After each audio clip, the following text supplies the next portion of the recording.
Everyone Saranai.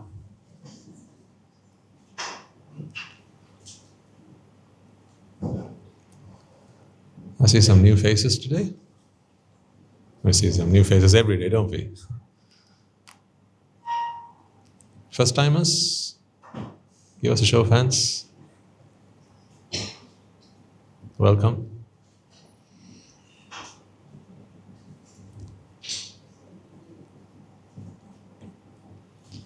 And thank you to those who brought them along as well. Noble companionship and association is the most wonderful thing in the world.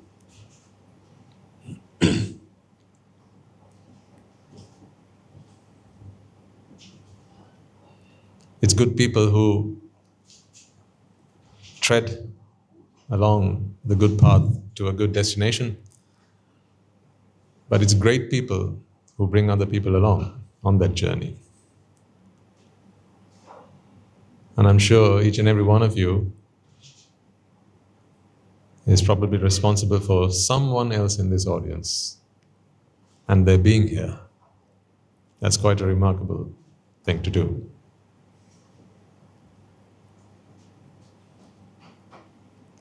It's what we give to others, we always get back. So if you have the kindness and the goodness in your heart to pave the path for someone else, then rest assured that whatever seed you sow for another are seeds you sow for yourself. It is always like that. Today, people who have are people who have given to others in whatever way.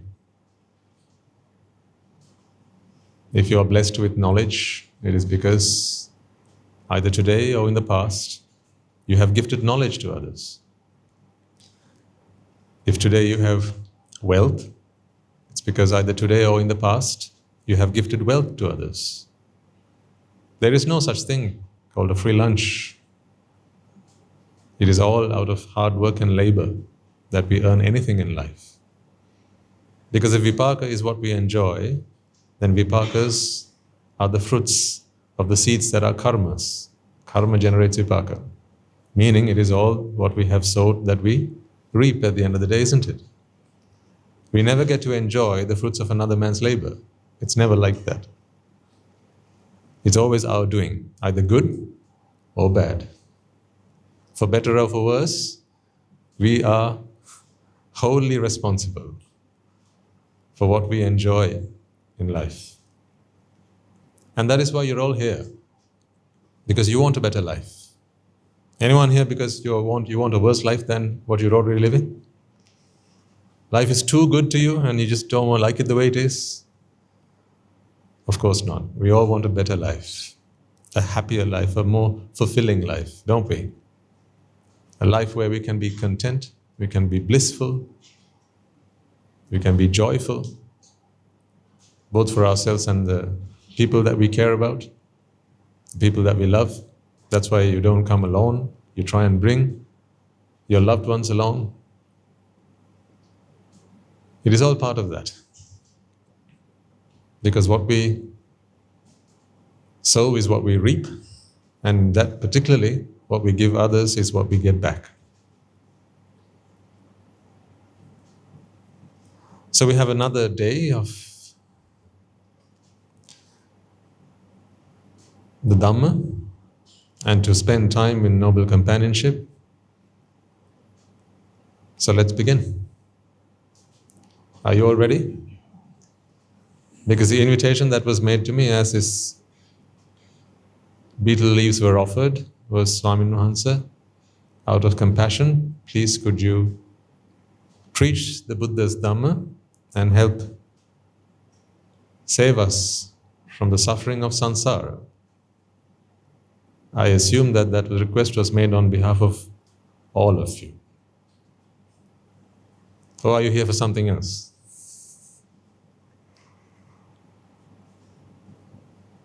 If you're here for something else, well, I'm sorry to disappoint you. I don't have anything else to give. But if you're here for that, then you won't be disappointed. Right, let's begin then. Let us all bring our palms together. in veneration of the Supremely Enlightened One, the Perfect One, the Magnificent One, He who is the fount of wisdom, of compassion and loving kindness. He is our teacher, our master, and our guide. It is a path that He laid down for us that today we follow to the same destination that He took Himself diligently. And as we recite these words, let us remind ourselves that it is a pledge of allegiance that we take to the Noble Triple Gem, the Buddha, the Dhamma, and the Sangha, which is the destination, the path, and the practice. And let us remind ourselves our purpose here today as well as here on this earth as human beings. To salvation, we make this veneration. Namo tassa bhagavato arahato samma sambuddhassa.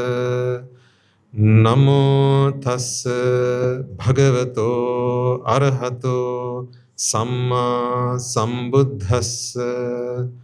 Namo tassa bhagavato arahato samma sambuddhassa. The other day,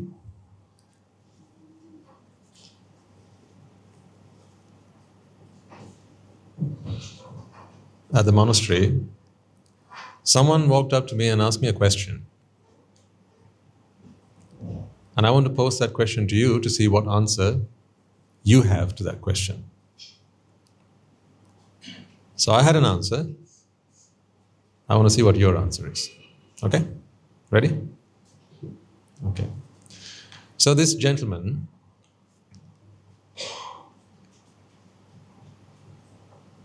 someone had broken in to his house and some of his personal belongings had gone missing. So there's been a burglary.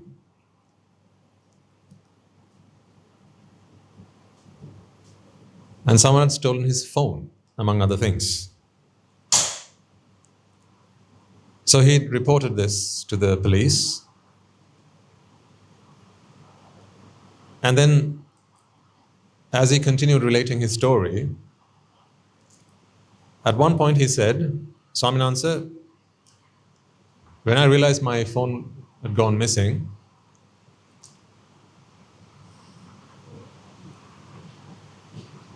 I reported it to the police and they carried out their investigations, but they came back and informed me that there was no hope in finding it. So it was time I moved on and got myself another phone. But the police had given up the search and there was no hope of recovering the lost goods, or the stolen goods rather. And so what this gentleman had done at that point, he said, Swaminatha, so what I did was, these phones, they come with a particular feature, apparently. You can go online and you can somehow disable them. You can disable them in such a way that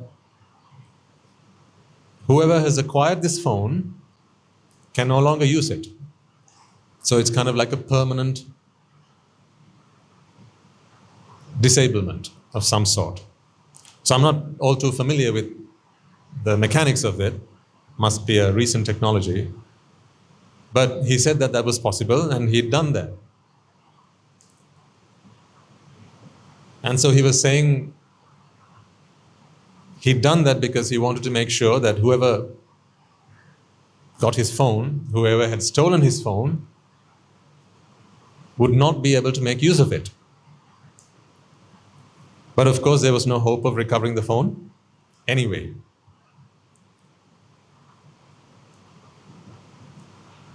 And then he asked me, so now that I've related what I've done, Swaminatha, is there anything that I did that was wrong, or anything that you thought or you think that I should not have done? So that was the question he asked me. So the phone had gone missing, someone had stolen it, among other things. He had reported to the police. They'd carried out their investigations, but the phone could not be found. So there was no hope of it being retrieved. And so what this gentleman had done is he had permanently locked his phone so that whoever had now acquired it, they would never be able to make use of it. So for all intents and purposes, it's just a brick. It's not a phone anymore. So don't get worried about what technology that is. That is not the point here. So he was asking me, Swaminathan, what do you think about that? I mean, if he took my phone away, then I'm going to make sure that he doesn't get to use it. So that was his account of what had happened, and he was asking me, Swaminathan, what do you think about that? So I had an answer to give him. What is your answer?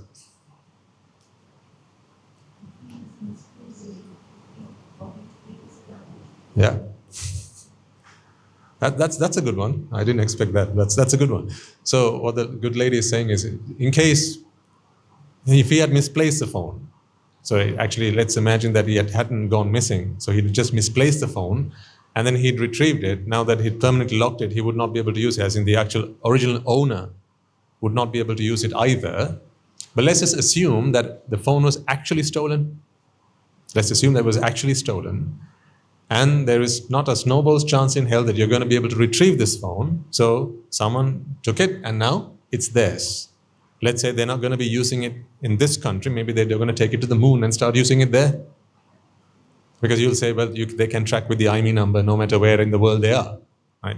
You're smart. I know you're smart. That's what makes my life easy, actually. Because this is a smart dhamma. Right? It's for smart people.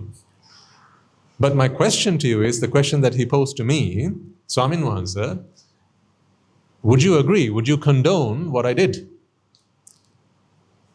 Because he'd asked the same question from one of his friends. And his friend had said, that's exactly what you should have done. And if he got away with your phone, let's make sure that rascal, right? That rascal doesn't get to use that phone. So that's what his friend had said. So there are two kinds of friends in this world, right? There are friends and then there are noble friends. So that's what a friend had said. Then he came down into the monastery looking for a noble friend. So if you were me, and it was you who this question was posed to, what would your answer be? The phone was his, so yeah. Okay. That's a good one, yes. Yeah. Yeah. Yes. Yes. Yes. Yes. So another idea has come forward. This is the jury. So another idea has come forward. So he could have just wiped the phone, remove all the data, because the data could be precious, right? It could be both important to you and it could be someone else's data on there. So there's that aspect of it. So let's imagine that the data had been wiped. I'm asking about the phone. Should the phone be permanently locked so that the thief, it's a thief, right? They've taken something that belongs to me. The thief has taken something that belongs to me. Should they be entitled to use a phone that doesn't belong to them, and really, out of spite? Out of spite, shouldn't you actually lock that phone so that they never get to use it and then they regret stealing that phone in the first place? What do you think? What about sabba sattesu?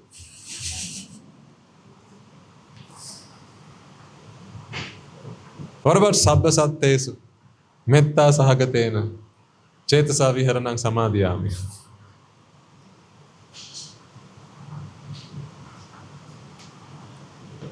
If Nibbana is what you want, are you allowed to hold a grudge against anyone?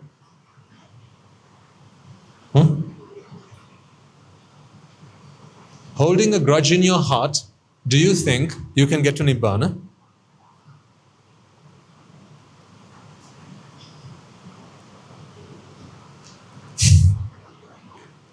So what I explained to him was, in fact, what I asked him was, now that the phone's lost, and there's no way you're going to retrieve it, but someone has possession of it. If you are able to wipe the data, we had that chat. If you're able to wipe the data, why lock the phone? Because if you lock the phone, then no one gets to make use of it. It's of no use now to anybody. It's as good as a brick. But if you leave the phone unlocked or usable in some way, then someone can make use of it. Just because it's not you doesn't mean that no one should be able to make use of it. But then he stole it. So,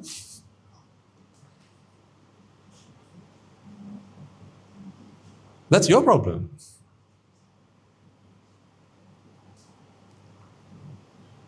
Because you thought it was yours, and now you think they've stolen it.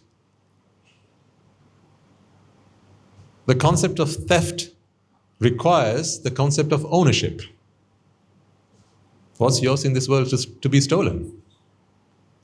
But even if you ignore that for a second, right? Because that's quite a profound concept.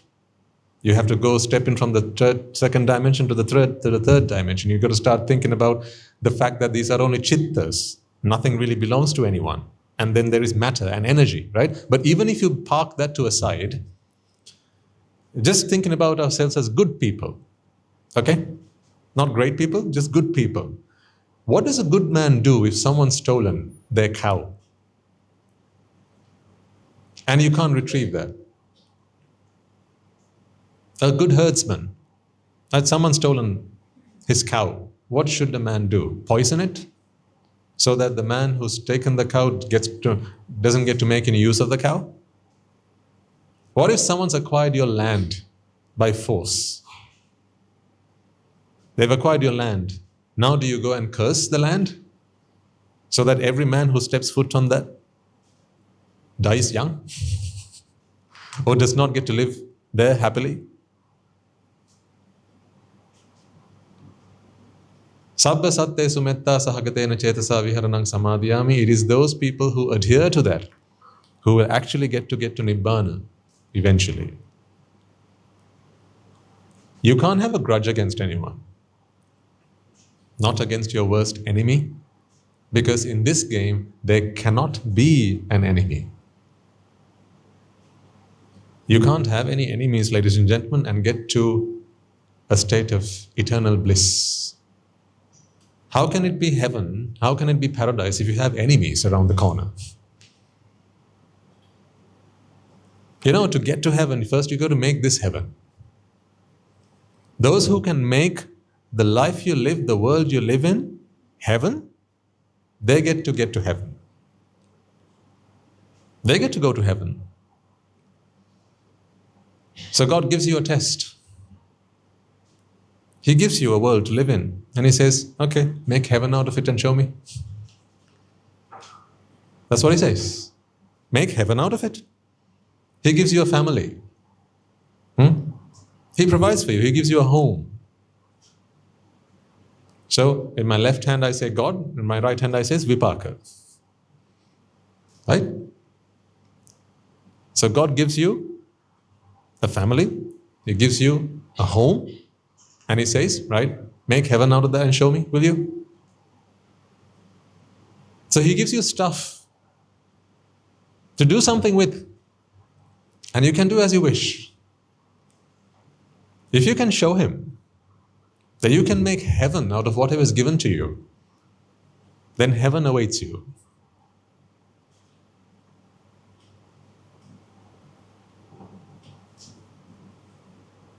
That's the trick. People want to go to heaven after they die. It's too late then. I really want you to think about what I'm trying to explain to you right now, ladies and gentlemen. These are the secrets of life, I tell you. Understand these principles, these basic principles, and you will learn how to make heaven out of wherever and whatever you have.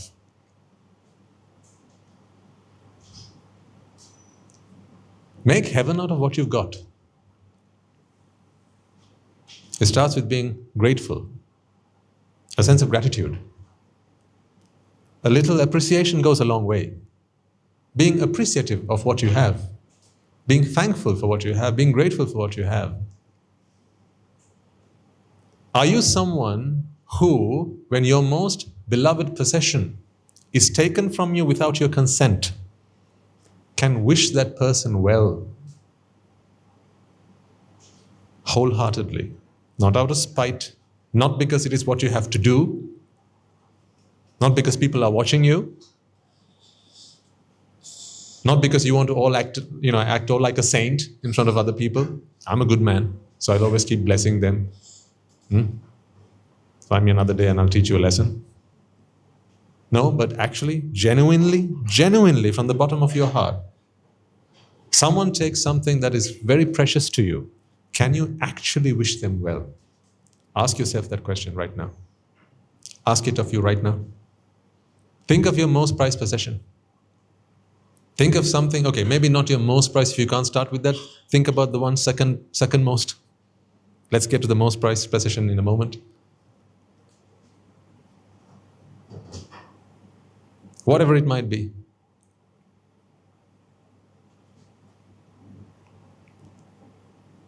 Maybe it's your phone, maybe it's a watch, maybe it's your home.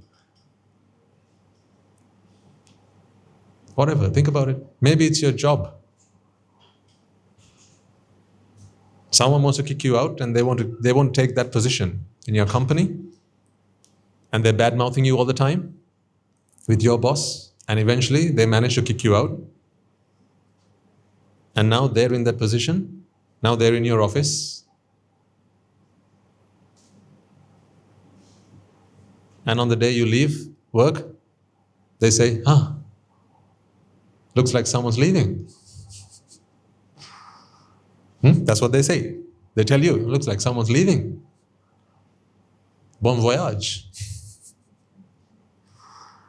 At that moment, are you someone who can look at them in the eye, and wish them well wholeheartedly? I wish you the very best. These are the transformations that I want the Dhamma to do for you. Because if you're able to do these things, ladies and gentlemen, you have learned how to make heaven out of what you've been given. Whatever the circumstances are, make heaven out of what you've got. In the good times and the bad times, make heaven out of what you've got. It helps to have a very positive attitude to things. It helps. It helps to have a positive approach to life. But I'm not just talking about positivity. I'm talking about your perspective. Are you able to make heaven out of whatever you have?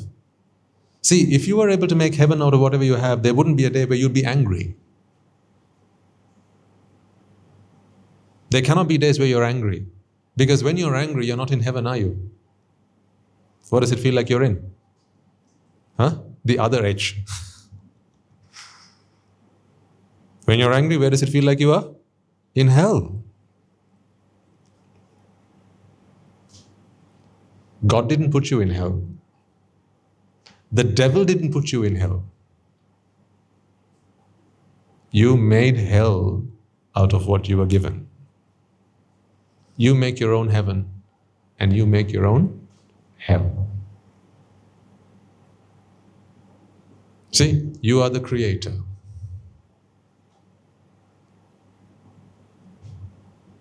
If a man can be happy no matter the circumstances around him, no matter what's going on, the whole world is falling apart.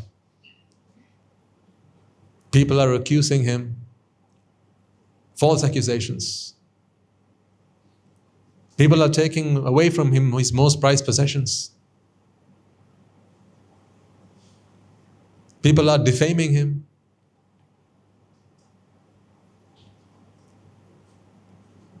And still, if he can make heaven out of it, because heaven is here, in your heart.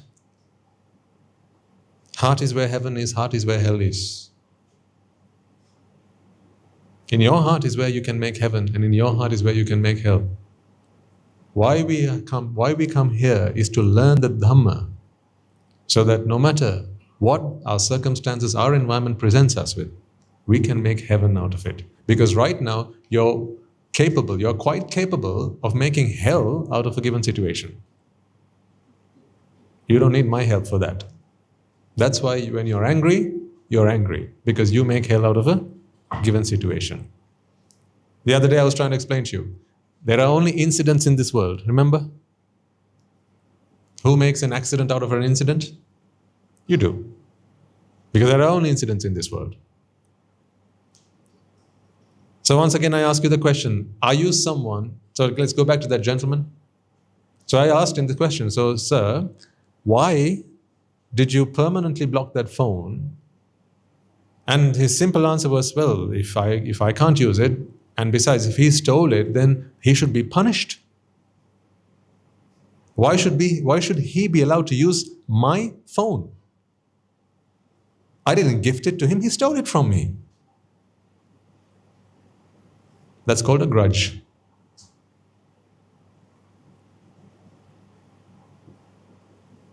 Who does a grudge hurt? The one who harbors it. Who does anger hurt? The one who harbors it. Who does jealousy hurt?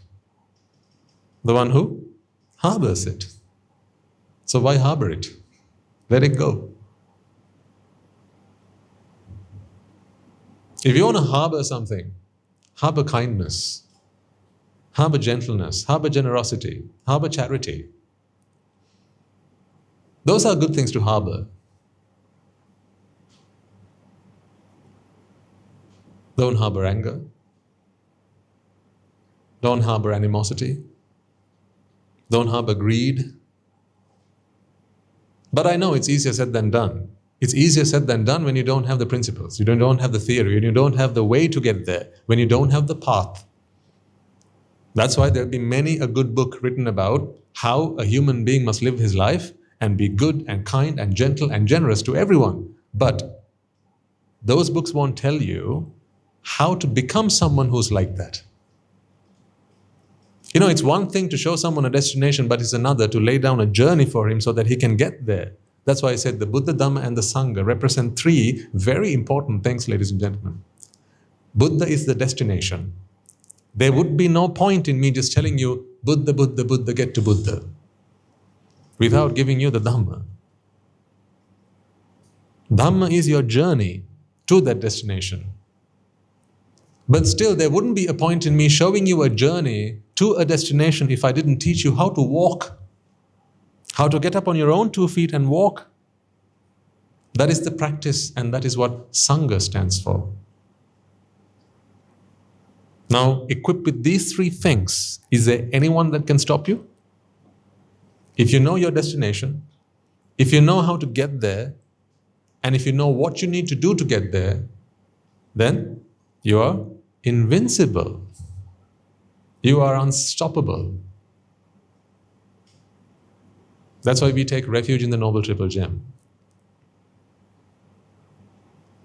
So I want you to ask yourself this question one more time. Is there anything in your life that if someone would take from you without your consent, in other words, let's say it is theft, and you later find out that it was such and such person who took it from you, when you see them, can you wish them well?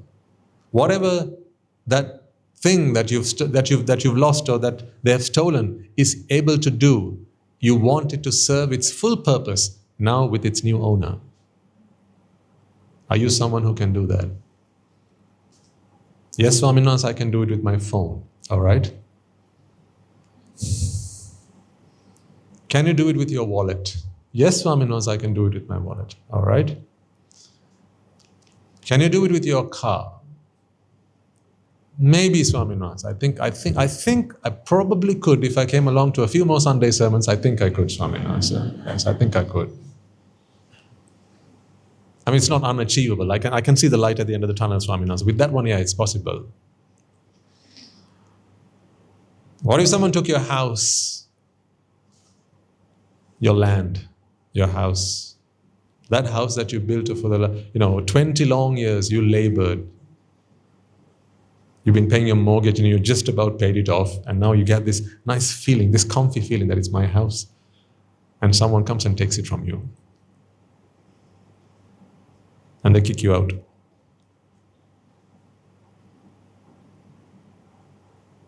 Some people can't even come to terms with the fact that a new owner of the house lives there happily. Do you know? There are some people like that. They actually sell their house to someone, and the new owner, they settle down and they start living there very happily, right? There are some people who can't even wish them well. Unimaginable, right? Let's say for whatever reason, let's say financial troubles, and they had to downsize. So they had a nice house, built a big house, a nice, really good house, and now they had to sell it. So there wasn't really much of a choice. They had to sell it, and they had to downsize. Now it's a small flat. Used to be a big house. And now when they drive past, whenever they go past and they see the new owners enjoying themselves in that house, they can't be happy.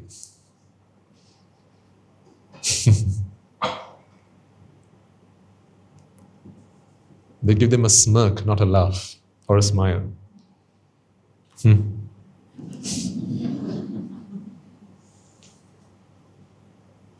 Why?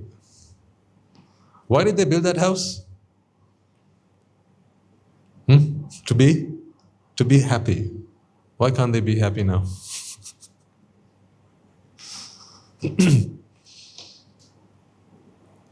See, they didn't build that house to be happy. They built that house for me to be happy. That's why. Why did you build your house?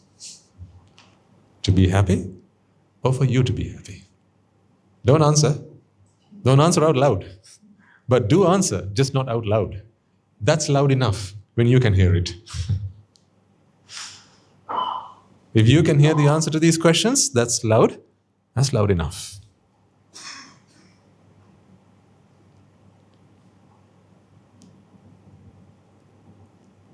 So the bank takes your house. You can't keep up your payments.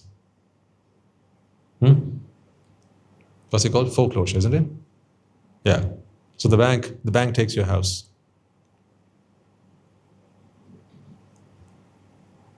And then now someone else lives there. When you drive past it on your commute every day, as you look at it, you turn your head, you look at it, and you drive past the gate that you put, the walls that you painted, the garden that you landscaped,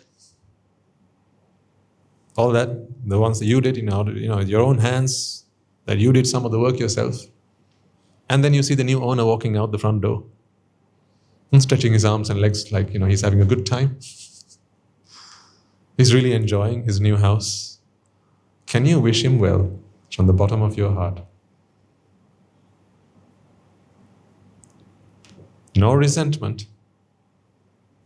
Honestly, no resentment, 100%. This is not easy. I give you that. This is not easy because there's always going to be, look at what happened to me. There's always going to be there. Right, so we are done with house. Can we move up one? I've got another one up my sleeve.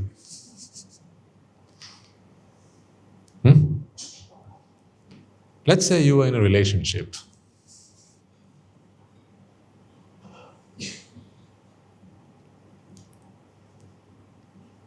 Uh-oh. Can we turn left here, Swaminathan? Can we turn around? Let's not go there, Swaminathan. No. These are those Pandora's boxes that shouldn't be kept closed forever. You got to open them. This is a can of worms, I know. But you got to open them. There are some deep, dark corners in your mind. They smell. Can you smell that? I just opened one. It stinks, doesn't it? So let's open that one then. A relationship.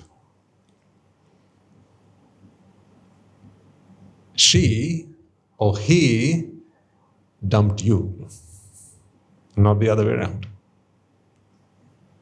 Okay? Because if you dumped him or her, then it's, you made your mind up, you had enough, right? And then for you, that's trash. Another man's treasure, you're trash. That's how people feel. Right? But let's say they dumped you.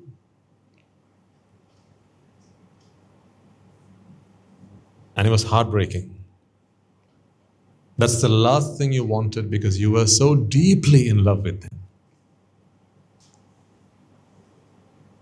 You felt that you were soulmates. And you felt like they were there for you for now and forever. You'd planned, you'd dreamed a whole life with them. And you thought whenever they said darling, that those words were only for you. But now, another man gets to hear the same words.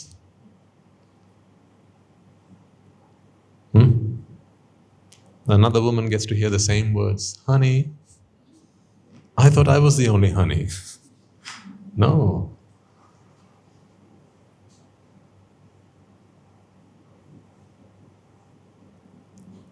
How does that make you feel? And when you see him or her walking down the street like lovebirds with their newfound partner, and all those old memories start flooding your mind, the good times that you had, particularly the good times that you had. At those moments, are you able to wish them well? From the bottom of your heart, 100%. No resentment, no spite, no anger, no jealousy, nothing, zero. Can you remain the saint that you were a moment before you saw them? Can you remain that saint? These are the questions I want you to ask yourselves, ladies and gentlemen. This is why you're here. It's to get to that destination you're here. This is not just another Sunday morning talk. It's not. These are life-transforming talks. That's what they're meant to be, anyway. This is where you come to change your life altogether, completely, totally. Turn yourself upside down, downside up, whichever way you want to turn. So I ask you the question, because there comes a point when you're in your life, right? Say past your 20s, 30s, 40s, usually you'll have gone through a couple of breakups. If you're still in your youth, after you're about 5 or 6 years old, you have gone through a couple of breakups these days, right? Back when we were younger, that was forbidden territory, at least until you were a teenager. But now, you only have to be 5 or 6 years old. These days, I think even they have girlfriends and boyfriends. They don't know north from south, but they know who their girlfriend is.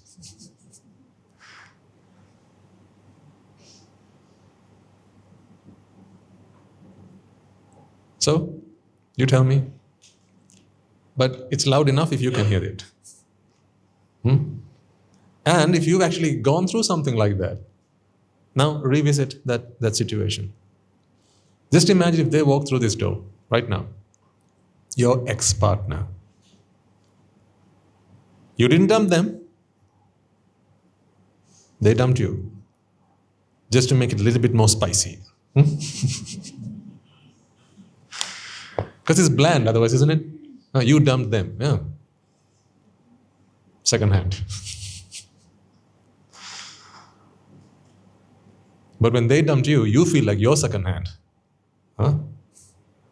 So they walk through the door, holding hands with their newfound partner, all laughing and smiling, and so much love between them. They just can't get enough of each other.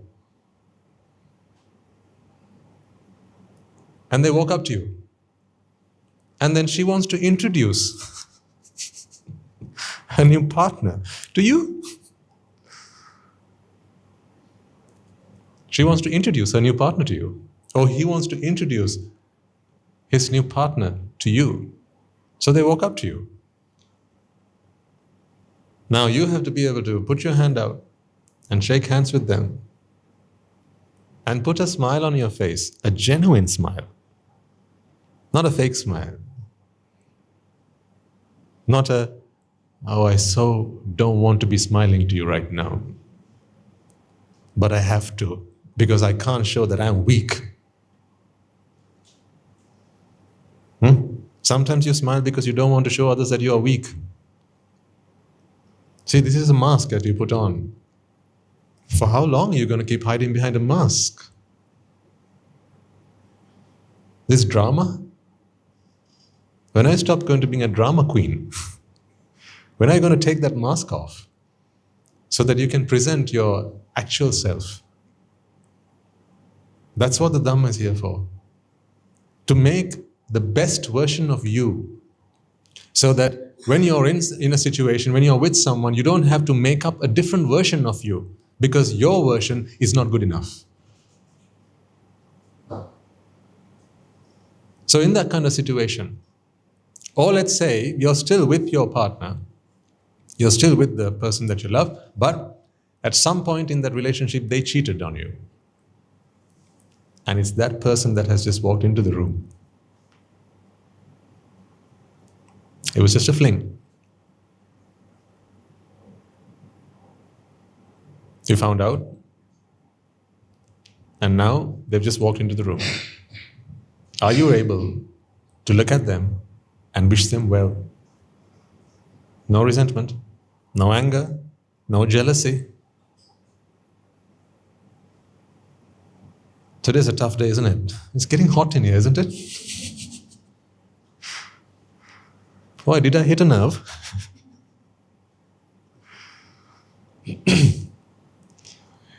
Whatever your answer was, it's okay.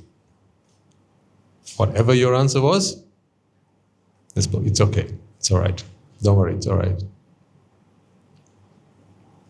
Because there was no right or wrong answer. I just wanted an answer.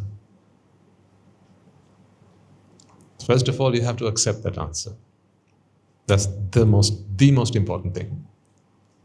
First of all, you have to accept that answer. You can never start working on a problem if you have a problem with the fact that you have a problem. Write that down. You can never start working on a problem with peace of mind if you have a problem with the fact that you have a problem. Because now there are two problems. The problem and the fact that you have a problem. That's why I say the most important thing is for you to accept you the way you are. I'm fine the way I am. That doesn't mean that there are no improvements that need to happen. Improvements can be done, but I accept me for who I am. It's what you would do with a friend. When a friend comes up to you and they share with you a personal story about a time that they're going through a tough time. Right? They're going through a really rough time and they come and share a story with you. Or maybe they've done something bad. They've done something that they cannot share with anyone else, but because they trust you, they share that story with you. What do you tell them? You are a terrible person. Is that what you tell them? How could you do something like that? Is that what you tell them? In that moment of need, what do you tell them? Hey, it's all right. Relax, man, relax. Come on, sit down, just sit down. Hold my hand. Let's talk through things. It's not the end of the world. You and I, we're still alive. No one's died. See, you become a philosopher. Yeah? When it's someone else's problem, you become a philosopher. So when you become a moaner, When it's your problem, right? So what if you can come to a point in your understanding where a problem is only a problem, it's not your problem? Then you all become philosophers. Actually, that's a wonderful place to be, where you can look at a problem just as a problem, as just a problem, where it's no longer your problem. Because when you are consumed by your problem, whatever that problem might be, when you're consumed by your problem, then you become emotionally entangled with that. And then it's just a whole mess. You don't know where to begin. Ring a bell? Yeah?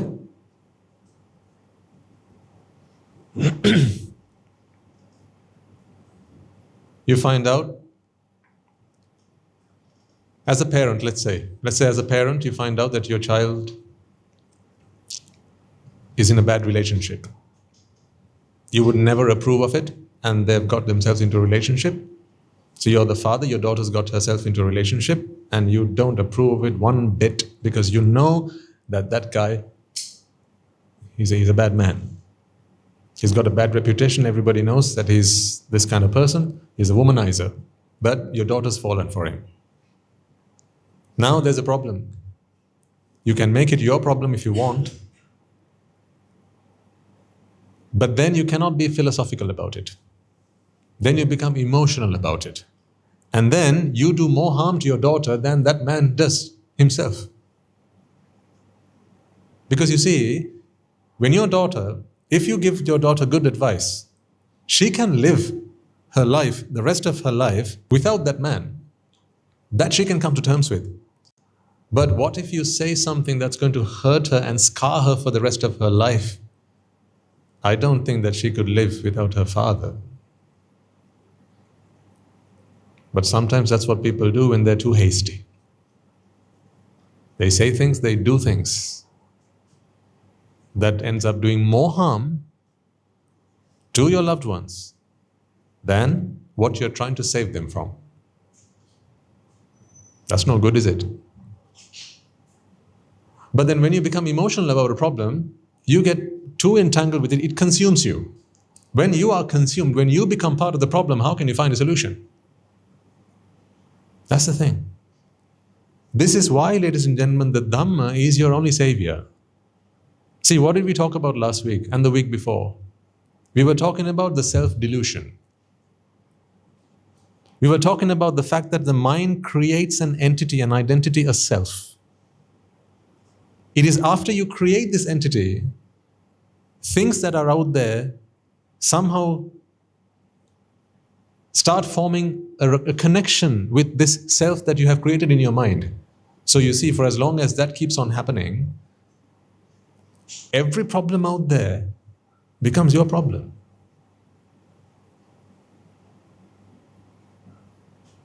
Now you can't keep your head straight. You can't keep a clear conscience. Your mind is not at ease. Therefore, you can't solve a problem like a doctor treats a patient. It is important that we can be philosophical about problems. It's important. And you can only be philosophical about a problem when it's not your problem. Because then everything you say is right. But when you're in the midst of the problem, when you're knee-deep in your own problem, now the things that you say are not always right. Actually, most of the time, they're bad. It's bad advice, wrong advice. It's stuff you would never tell anyone else if they were in that situation. See, when something's your problem, answer this question. Someone hits you. If it's your problem, what do? What's the natural response? If you hit, then you hit. Because you have to teach them a lesson. Someone shouts at you, what should you do? Shout back at them. Someone swears at you, what should you do? Swear back at them. Tit for tat. Retaliation is a very dirty game. You play that game when you are dirty. Dirty within. If you ever find yourself retaliating, you've already lost. Don't bother. Don't bother. You've already lost. You cannot win that game. When someone picks up a weapon to fire at you, if you are also picking up a weapon to fire at them, don't bother. You will not win that war. You have already lost. That's why the Buddha says, Nahi verena verani. Sammanti da kudajana. Averena cha sammanti. Esa dhammo sanattano.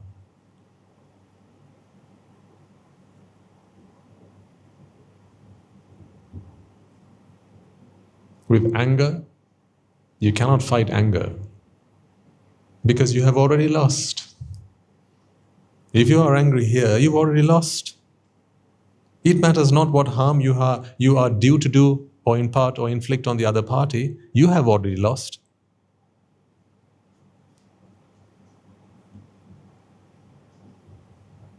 I mean, once you have already lost, what matters whether the other person wins or loses? See, someone's angry at you, they have lost, right? They've lost. That's why they're angry. And now they say something to you. If you get angry, is it before or after you have said something to them that we can determine that you have already lost? Can it only be said after you've said something to them? Or if you become angry, have you not already lost? Have you not already lost? If you're already angry, you're already angry, then you're already lost. You don't have to say something as well on top of that because you've already lost.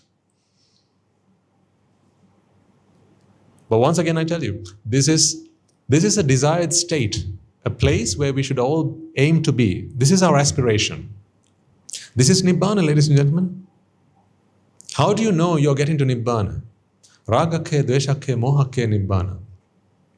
That's how you know you're getting closer and closer and closer to Nibbāna. When you can feel that the fires of desire are beginning to extinguish, the fires of aversion are beginning to extinguish, and the fires of delusion are beginning to extinguish, then you should know that you are getting yourself to Nibbāna.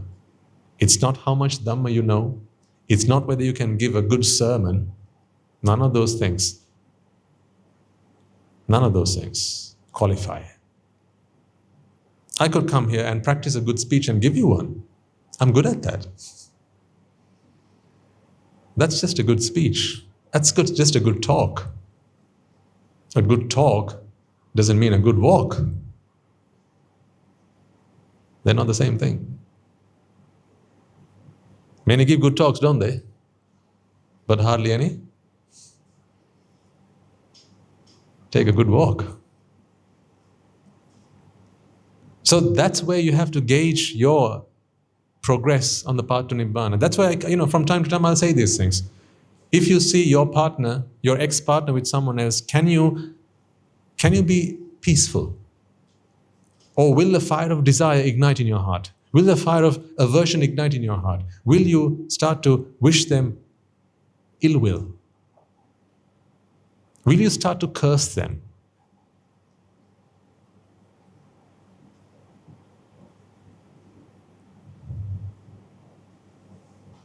If those fires ignite within you, that's not Nibbāna. You're a long way away from it. But again, that's okay. I'm not saying, so now go hang yourself. It's okay. It's okay because we all start somewhere. So, just make a mental note from time to time about these times in life where life really tests you. These are good tests in life.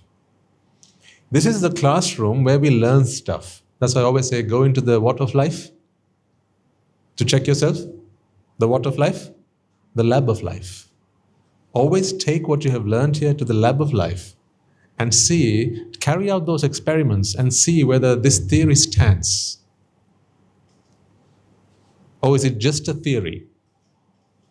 Or have you actually internalized those principles? Remember, anger management is not the purpose of Nibbana. It's anger eradication. You can go take a good class on anger management. There are good books written on anger management, but that is not what we're talking about here. It's not desire management. You're always having lustful thoughts and you're learning to manage yourself. That's not what the Dhamma is for. It's to eradicate that so that you are never on fire. Not how do you control your fire. You are never on fire. That's where we're trying to get to. And that is what the Dhamma is for. When we talk about anicca, when we talk about dukkha, when we talk about anatta, when we talk about paticcasamuppada, when we talk the Dhamma, it's all for that purpose. So how is it I who knows how far you have progressed on the path? Can I give any one of you a certificate to say, well done, you have now become a sakrudagami? You have become a non-returner. Well done, you. Should I put my stethoscope on and keep the piece to your heart or wherever, some part of your body, and examine you and give you an anagami certificate? Do you think I could do that? Do you? Honestly, do you think I could do that? If I were to do that one day, run.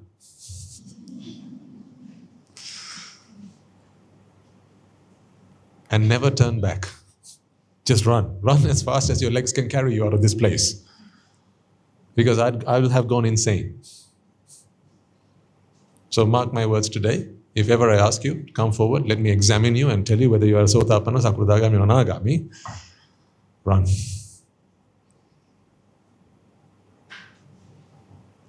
But we need not have another person check us and inform that to us because the Buddha has given us the way to test ourselves. Ragakya, deshakya, mohakya, Nibbāna. Ask yourself, the Buddha says. Examine within.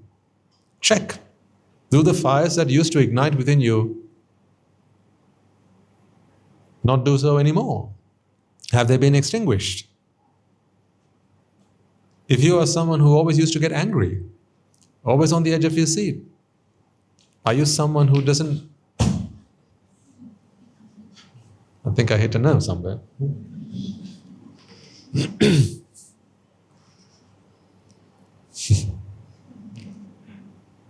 Right, let's talk about something else then.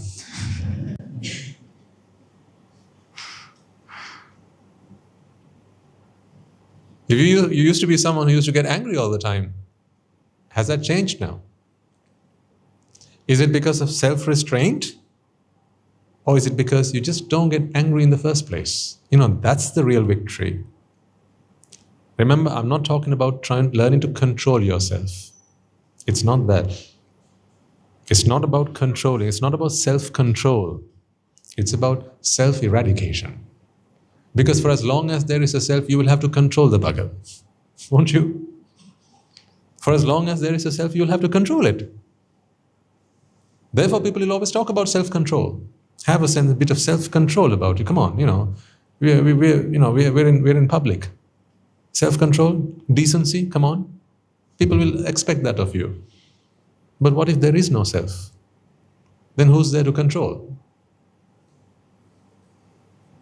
That's the desired state. Now you might be thinking, that's light years from here, Swami. No answer. It's okay. It's okay. It's okay. If I'm telling you it's okay, what's your problem?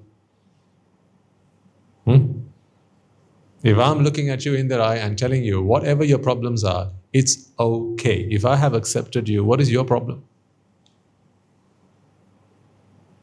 In the church, there's a thing called the confessions box. Right? So you go to the confessions box and you confess. So there's a priest or a pastor or someone on the other side and they listen to your confessions. They don't condemn. They don't judge. What does the priest do? Accept. They accept. Can you become a priest to yourself?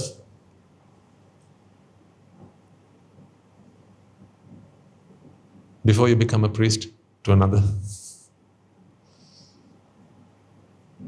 That's why they call them a father. They call fathers, aren't they? Yeah? The father. Can you become a father to yourself? Can you become a mother to yourself? Can you become a sister, a brother to yourself? Can you become a priest to yourself before you go and try to become one to another? Accept whatever it is you're going through. Whatever dirty secrets you might have, you can't hide it from one person. Is that person okay with that? Is the question I have. It's a secret from the rest of the world, but there's one person who knows all your dirty secrets. Are they okay with that? That person. Which person? Which person? This person. Are they okay with that? Because if they're not okay with that, you will never be. So here I am, the Swami Nuhansi. I have extended my arms to all of you, and I'm telling you, I may not know the details of your transgressions. I will not know the ins and outs of all of them. And frankly, I don't need to either. But I have accepted you. Right now, I'm speaking to each and every one of you personally. Imagine no one else is in this room right now. It's just you and I. I don't know the ins and outs of your transgressions. I don't know the details of the sins that you have committed. But I accept you. If I can accept you, why can't you?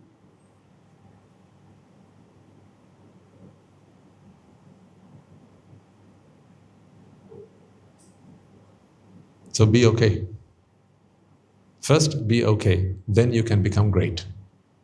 If you are not okay, you can't go into greatness. So from time to time, see how accepting you are of yourself, and also see how accepting you are of others around you. That's why I said, if your ex-partner walks in through these doors right now, to the extent to which you are okay with yourself, you will be able to be okay with them. It's always like that. Always. One who has not forgiven another is one who has not forgiven themselves. Take that down. If you haven't forgiven someone for something they have done to you, you haven't forgiven yourself for what has happened to you. That's why those wounds never heal. That's why those wounds never heal. Do you have wounds that never heal? Old wounds? The scabs always there, you just never let them heal. From time to time you rub it again, and the scab grows over it again. It takes a while, it grows over, and then you rub it again, and it becomes a fresh wound again. These are those times where you regret. That's when you rub against an old wound. Regret. Why do people regret? Haven't accepted. When you make a confession, what does the priest say? Right? Now you have confessed your sins. Now you're clean. Now you're clear.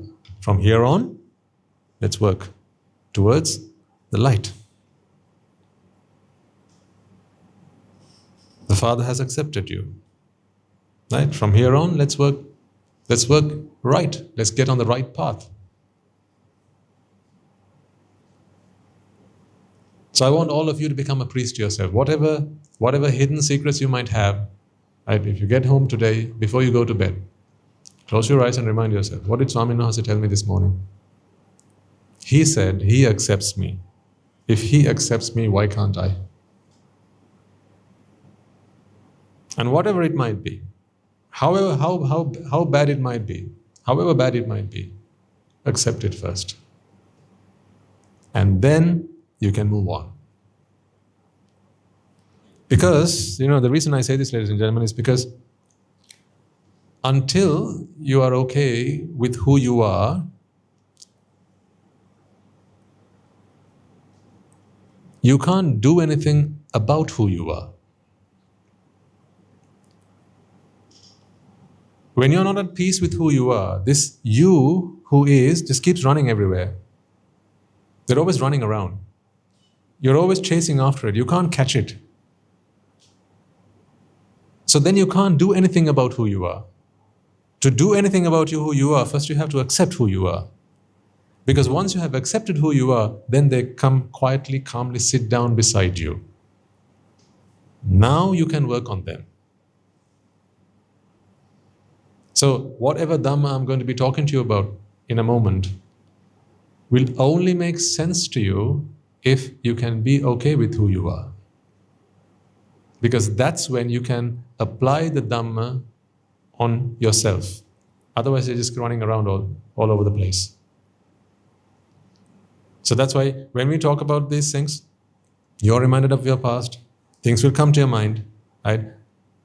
Don't torment yourself about them. There need not be an aftermath. That's not necessary. Just accept. And don't personify the problem. Look at it as a problem. Be philosophical about the problem. Honestly, be philosophical about the problem. If it's not your problem, you're a philosopher. So that's what I'm asking you to do. Be philosophical about the problem. And then it'll be much easier for you to understand some of these concepts that I'm trying to talk to you about. Because I was thinking to myself, like last week, that was quite it was a deep sermon. It was quite heavy. And then I asked myself, what can I do? What can I tell you? What can I share with you? Tips, like what things can I tell you so that you can understand what I'm trying to explain to you better. And these are some of the things that came to my mind. Number one, you need to be okay with who you are. You need to be okay. Because I'm talking about you. So if I'm talking about you and you're not okay with what I'm talking about, then you will start shutting off. The iron doors come up. They do. Honestly, they do. It starts to hurt. And then it feels like this is a barrage of offense being thrown at you. That's when you're not okay with that. Secondly, if you're short in merits, that's why towards the end of last week I reminded you to get wisdom, give wisdom. If you cannot give wisdom, give to those who give wisdom. Either way, you are connected with the purpose of wisdom, of sharing and giving wisdom. So engage in merits. There are 10 meritorious deeds that you could do. Each one is as good as the next. So in whatever capacity, whatever ability you have, engage in as much merits as you can. Talking about merits, something really wonderful comes to my mind right now. So last week, just after we'd finished the sermon and got into the car for us to be driven back to the monastery. So this is something our Upasaka Mahatyas always do. And what is an Upasaka Mahatya, by the way? An old man? No, that is an idea that people have in their minds. An Upasaka Mahatya is not someone who is an old man. Okay? An Upasaka Mahatya is someone who associates with the Noble Triple Gem. That's why they're called an Upasaka. Someone who closely associates with the Noble Triple Gem. So aren't you all Upasakas? And Upasikas. That's who you are. So I've noticed this, like from right when we started driving up here, I look at these things and I say, I give a sadhukara while I'm inside the car. When you hold the Muthukuda, I rejoice in all that. Should it be my hand holding it? Is this my hand? Which one's my hand? So first timers will be a little bit confused if you've not listened to the sermons online before, but it's all right. Anything's all right, okay? Everything's all right. But I rejoice in these things. Like when you open the door, when you hold the muthukuda, when you lay down the pavada. I give a sadhukara in my mind. Not because of who you are or who you are doing this for. It's because of the purpose you are doing this for. Wisdom. All of it is for wisdom. Where do we find the answers to the riddles of our lives? Through wisdom. So wisdom is what we are all fighting for. It is our bread and butter, wisdom. It's what we're all here for, wisdom. Wisdom gives us answers. So if ever you don't have the answer to a problem, if you don't see the solution to a problem, what are you lacking in? Wisdom. Simple as that. Simple as that. Wisdom. You don't need a full stomach to find a solution to the riddles of life. What you need is wisdom. But unfortunately, that's not what many people are fighting for. They're fighting for 3 square meals. That's what they're fighting for. They're fighting for a nice paycheck. That's what they're fighting for. A big house, a nice car. And these are the things that people are fighting for. But that's not what people need to be happy. What people need to be happy is wisdom. What is the Buddha to you in one word? Wisdom. That is what the Buddha is in one word, wisdom. Buddha is the solution. These are individual words for the Buddha. Solution. Wisdom. Compassion. Loving kindness. Anyway, I'm drifting to another side. All right, come back. So last week, what happened? As I enjoy all these wonderful things, one thing that I noticed some of our Upasaka Mahathas do is they come and walk around the car, like perambulate, like you do around a chaitya. And I've seen on some occasions they kick the tires. Maybe for good luck, I thought initially, but no, they want to make sure that Swamin Wahanse has a safe journey back to the monastery. See what a wonderful thought that is? Which one's the meritorious deed? Offering the car or checking that there's enough air in the tires? Which one? That's the thing. You can't measure these things like that. The size of an offering is only supportive to the person who receives it.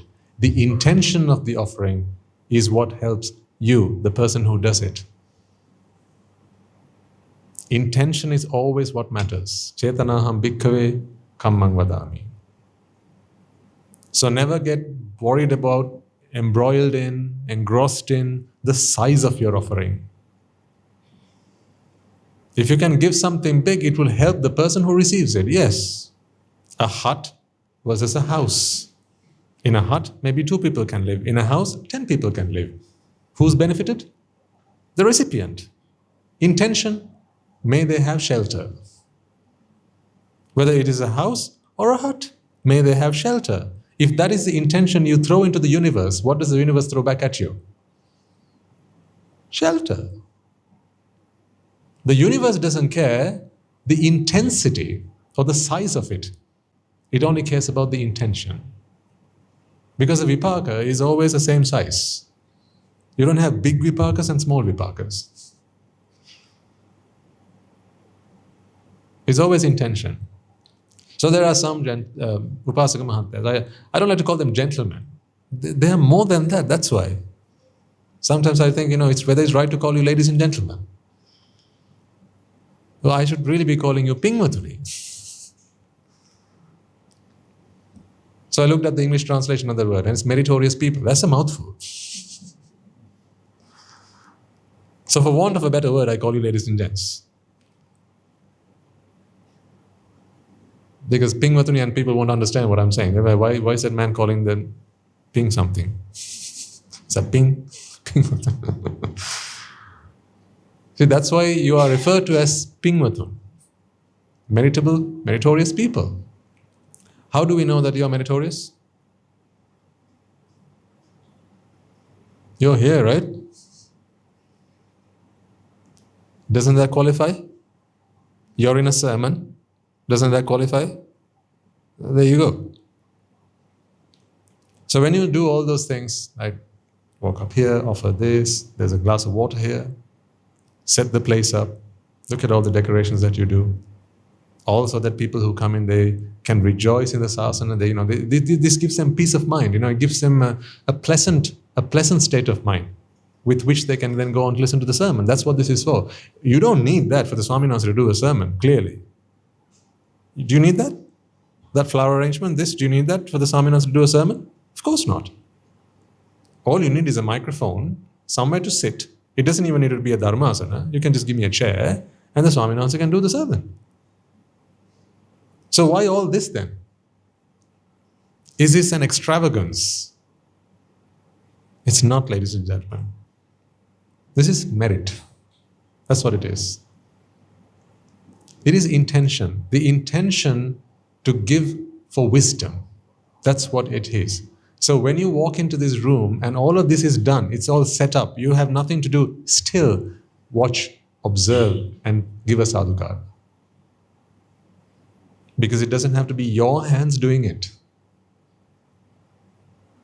Just enjoy the deed. Don't worry about who did it. Enjoy the deed. So last week when they did a pre-flight check on the car,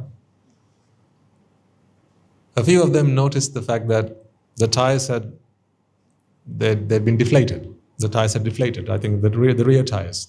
So I gathered because it was time to go and we were there. And then some little apparatus came out of the car and they were trying to inflate the tires and so on. So at the end, I realized that the tires were not in a very good shape. And then once the Anagarika Mahathas got into the car, I heard them talking about between themselves, we should probably go and get the tires replaced at some point. So then we drove off and towards Battaramulla. They decided that they would pull into a garage. So that the Anagarika Mahathas were going to do that. And then they turned into a garage, and no sooner had we turned in, another car drove into the garage. Someone had been following us.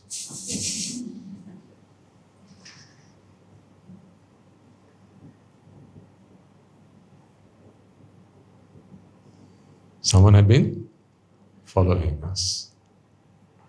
Because I heard, I overheard a conversation like, let's get them replaced, and someone was saying, no, let me do that. Can I take part in that meritorious deed? And people are talking about that. I'm sharing this with you because it's not who did it that matters. See, let's enjoy the deed. How do you enjoy a good game of cricket?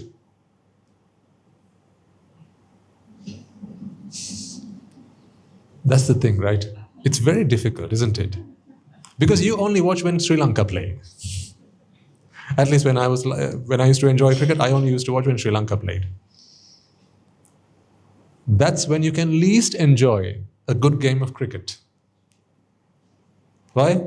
Because now you are partisan. So you can only enjoy some of the sixes, not all of them. You can only enjoy some of the fours and you can only enjoy some of the catches. Not all of them. In fact, you can only enjoy half of the game. So they should be giving you the ticket for half price. See, you pay full price and enjoy half price. What a shame, don't you think?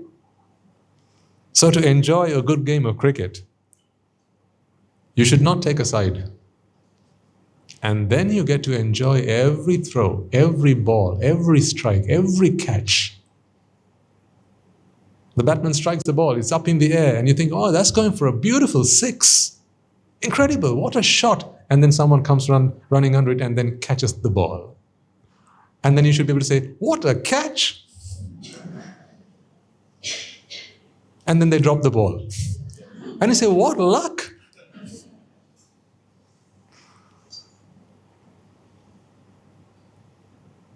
People can't do that because they take a side. See, separation. That's what I'm talking about, separation. You separate. Then only some good is good. Isn't it? then only some good is good. Not all good is good. That's terrible. We don't need to be like that. So there was a bit of a talk just before we drove off, and people are talking about, can I do this, can we do this, and so on. So I didn't know how that conversation ended, but what I did know was once we turned into the garage, another car that followed us. I was getting a little bit worried why there was a car following us, but in any case, they turned into the garage. And so one of you took the opportunity to have the tires replaced, and you engaged in that meritorious deed. So why am I sharing this with you? So you can all rejoice in that. But here's what's better than that. So this morning, I met the gentleman and I said, Mahatya, you were very fortunate. Because just last week, towards the end of the sermon, we were talking about how you can give for the cause of wisdom. Right? And that's why I want to remind you about this today as well. You know, when you make such an offering, don't think it's replacing the tires of a car. Because if you give a tire to a car, you will get a tire to a car. That's what you get. What you give is what you get. It's literally that, ladies and gentlemen. What you give is what you get. But if the giving was towards wisdom, for the cause of wisdom, how do you connect replacing a tire to wisdom? What's the connection? You know, build up the story in your mind. What is a car used for? To transport. Transport whom? The Swami Nuhan says. From the monastery to Rajagiriya, from Rajagiriya to monastery. And when they get here, what does the Swami Nuhan say do? They insult you. What else? Huh?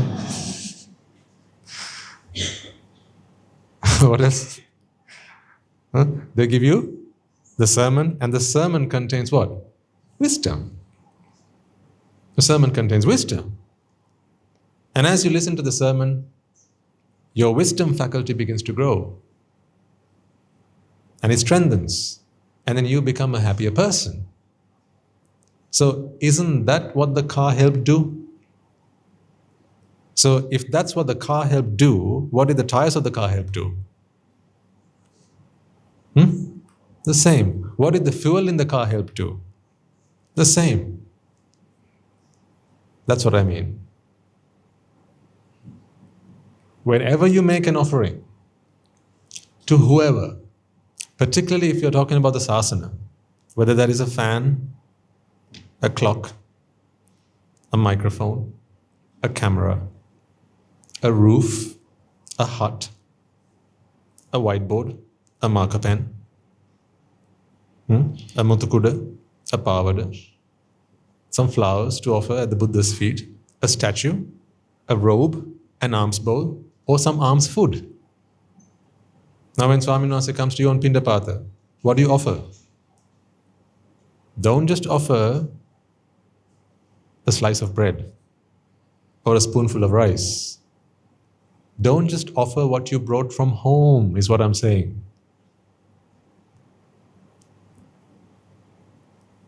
Offer where you want to get to. Where do you want to get to?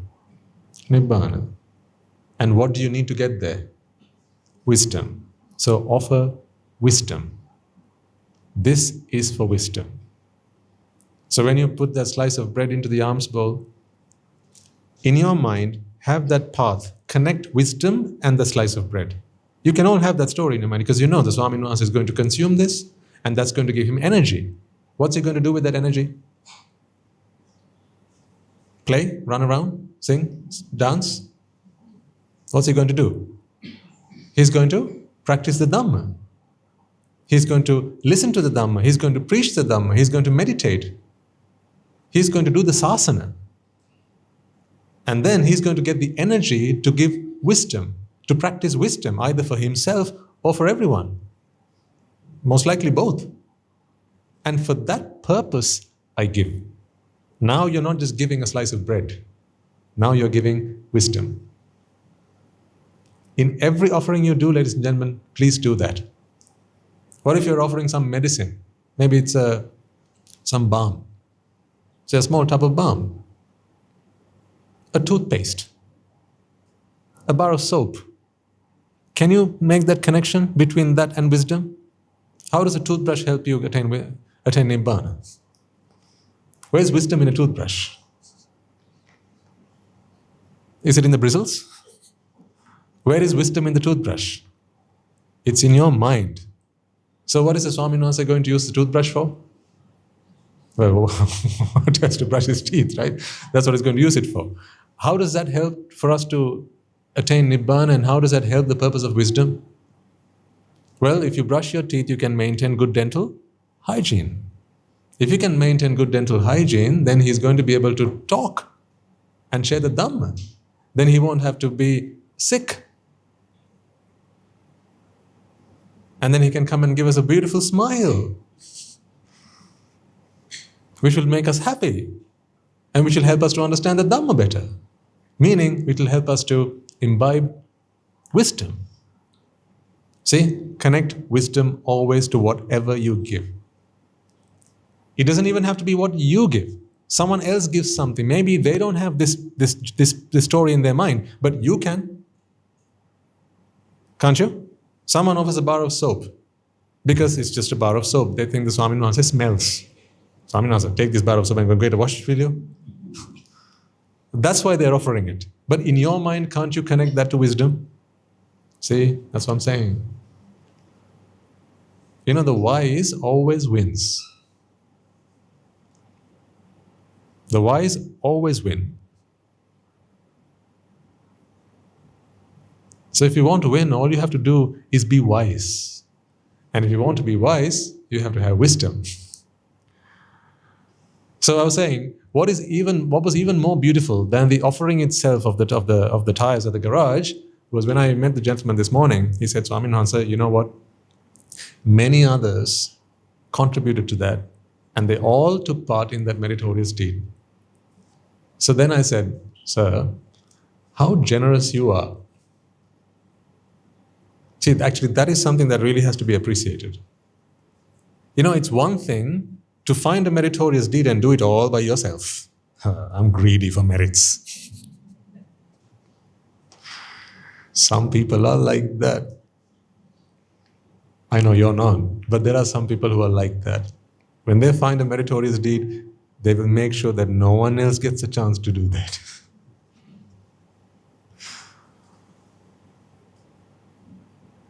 You may even know people like that. It has to be them doing it. Mine. This is my katina. This is my dane. If the Swami Nasa says, Pasaka Mahatya, there's another family who might like to offer their alms on the same day. No. It's my dane. Where's the dane? I mean, where is the dane then? Dana is not offering something. It's giving up. That is what dana is. Giving up.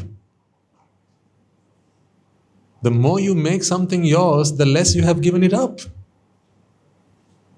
Isn't it? So the opportunity to give is also something you can give.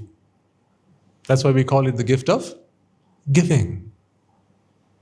So that's what the gentleman told me this morning, Swami Nasa. So what I did was I told other people about it, and they all contributed to that. Many of you would have had a chance to contribute towards that. Fantastic. Now, even if you didn't have the chance to contribute then, have you not just had it now? How? With a sadhu card. Remember, it's always the intention. Always. What you give benefits the recipient. Why you give benefits you. Because in the why is the intention. In the what is the size. Don't worry about the size.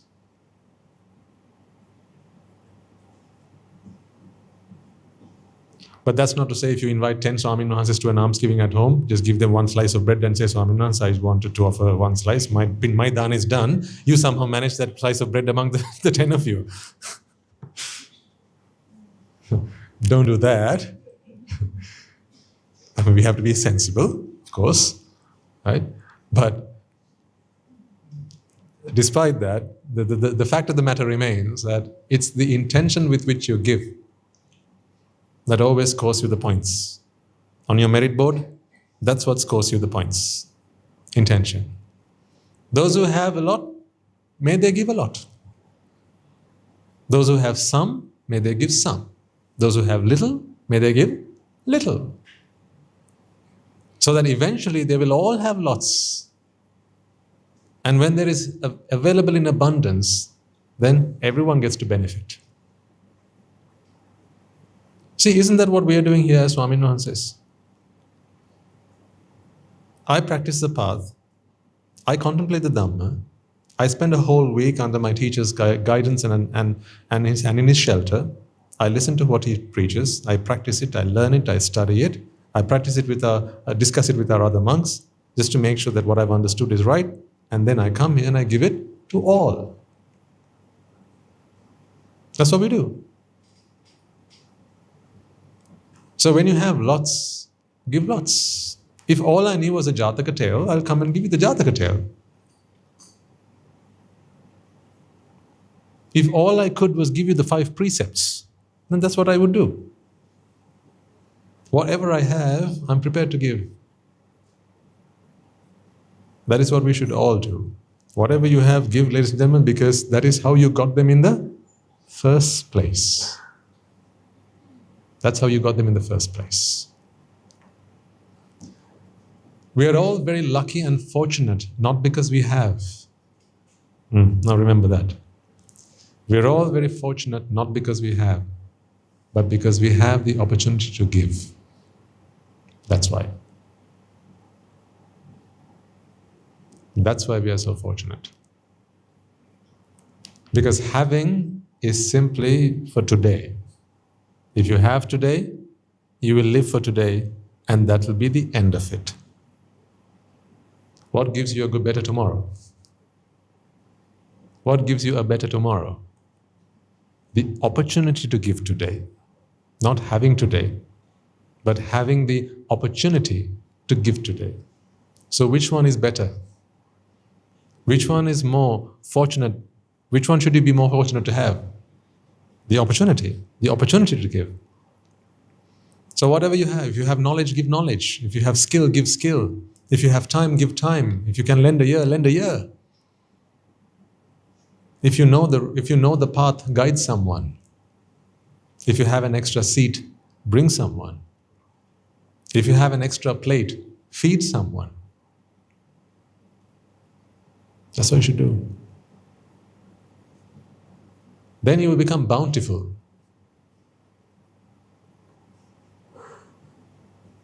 The beautiful are the bountiful. It is true. If you are beautiful, here, you will be bountiful.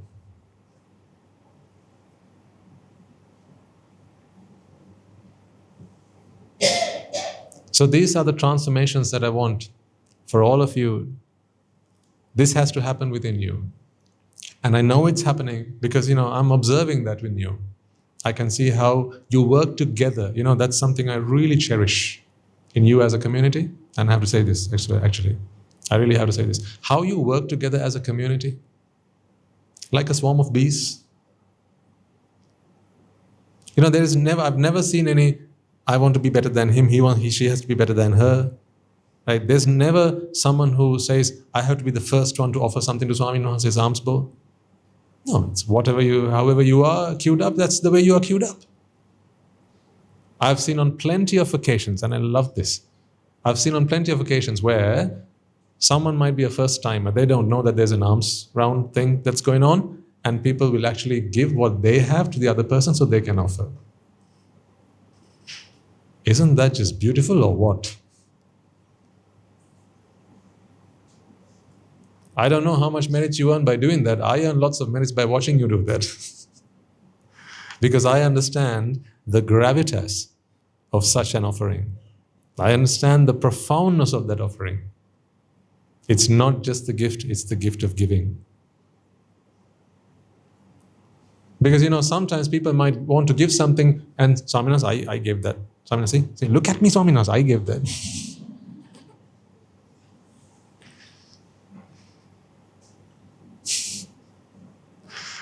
But I've never ever seen you do that.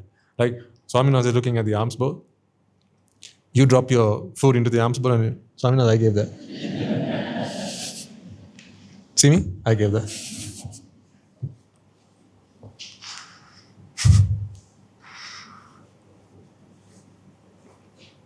I've never seen you do that.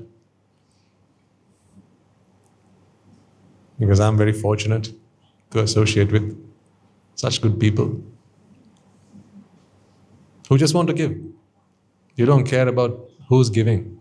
You just want to give. That's why I say I love it. I cherish it when I see all of you working together as a community. Even when you visit the monastery from time to time. Our Swami Maharaj talk a lot about that. How you look after each other. How when someone needs the washroom, one of you will guide them there or even take them there, hold their hand and take them there. Because some of you will have visited before, others will be first timers. How the second timers, the third timers, the regulars look after the newbies. This is beautiful. Because you're creating a home for others. That's what you're doing. That's what you're doing. You're creating a home for others. And when you create a home for others, when you create heaven for others, God will create heaven for you. Heaven, God, Vipaka. Same story. It's just two different names for the same force. That's all. It's marvelous when you can work together like that. Because although individually we are invisible, together we are invincible. Aren't we?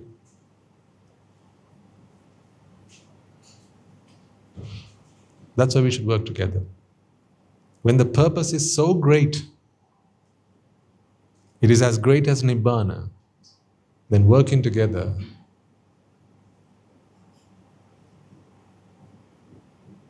the power of working together is so sublime. It's so wonderful, it's so great. So continue to do that. Whenever you have new people coming in, make sure you look after them. Ask them where they might like to sit.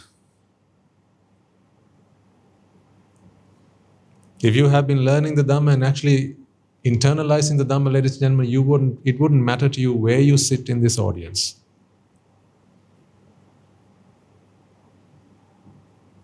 That's not to say that if you usually sit in one place, then that's because you have sort of written that part for yourself. That's not what I'm saying.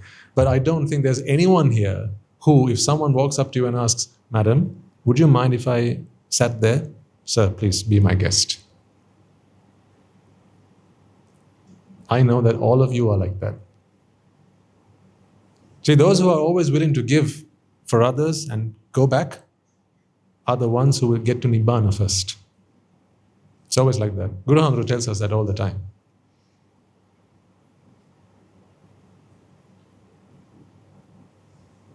When they say, stand in an orderly queue, and people all stand in a queue,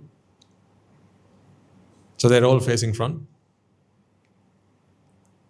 And then the command says, right, it's time to get to Nibbāna. Before you proceed, please all turn around. So now, who's at the front?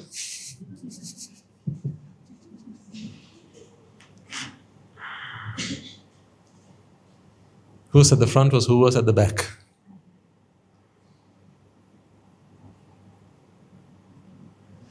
Of course, I don't mean literally any of this. I mean this metaphorically. Yeah. Create heaven on earth. Create heaven on earth, ladies and gentlemen. You all have the power to do that. We all have the power to do that. Create heaven. Create heaven. Create heaven. If you walk into a room and you see there's no heaven there, why has God just asked you to walk into that room? He's just sent one of his angels. What are you supposed to do now that you walk into the room and you see that there's no heaven there? What are you supposed to do? Create heaven. Create heaven. What are we doing here every Sunday morning? This is a slice of heaven. Don't you think? Don't you always leave happier than when you walked in? Unless, of course, Swaminathan insults you, right? Like, really badly. Aren't you happy to see the faces that you see when you walk into this room on a Sunday morning? Do you get the same feeling like when you get to work? Monday.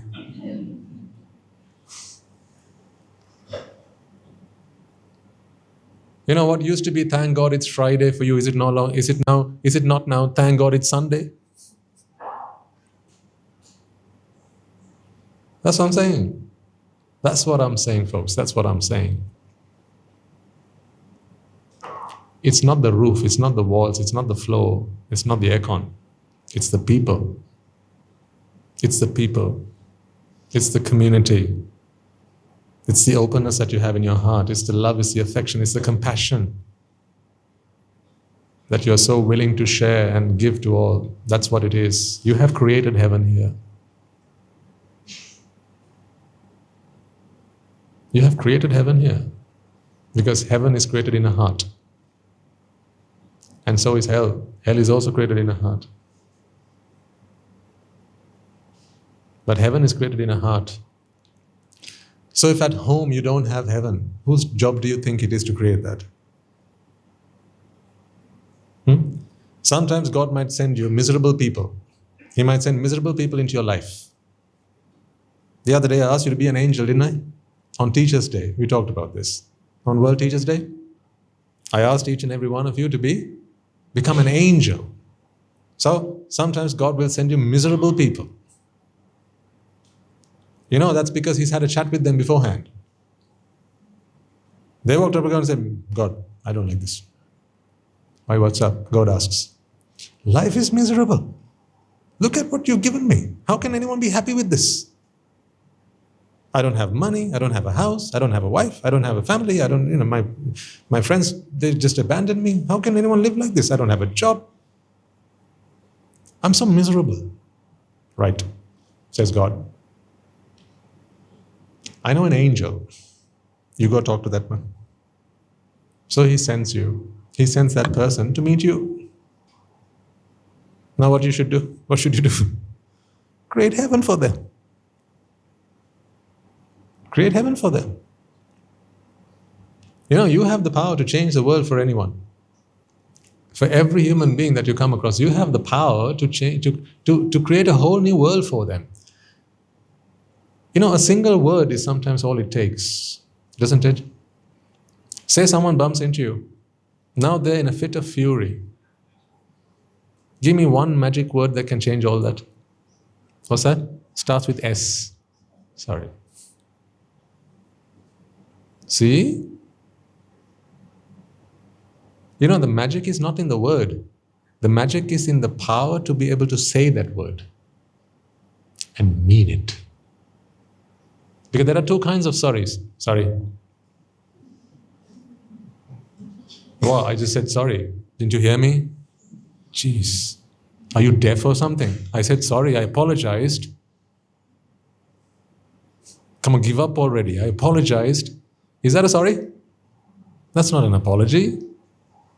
In fact, that annoys people even more, doesn't it? But a real sorry, a genuine sorry. Sometimes you don't actually have to acknowledge fault. You do it out of compassion. You know that there's a word that this man's looking for. If I give him that word, he will be at peace. Now you give him peace.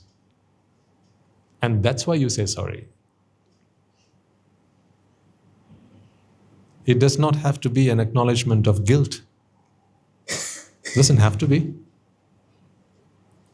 Sometimes you might wonder, Swami Nuhansa, what are we here for actually? I mean, are you going to give us Nibbana or what's also all this stuff? Like, sorry?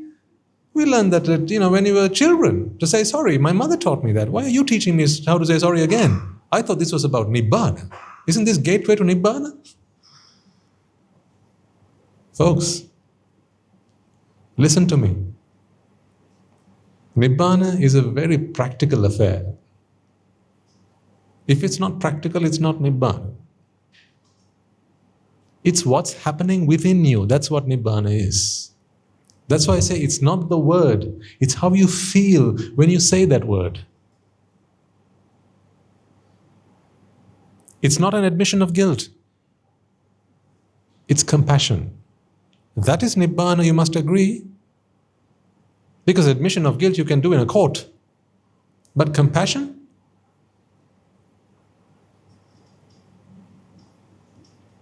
That's a different thing, isn't it, altogether?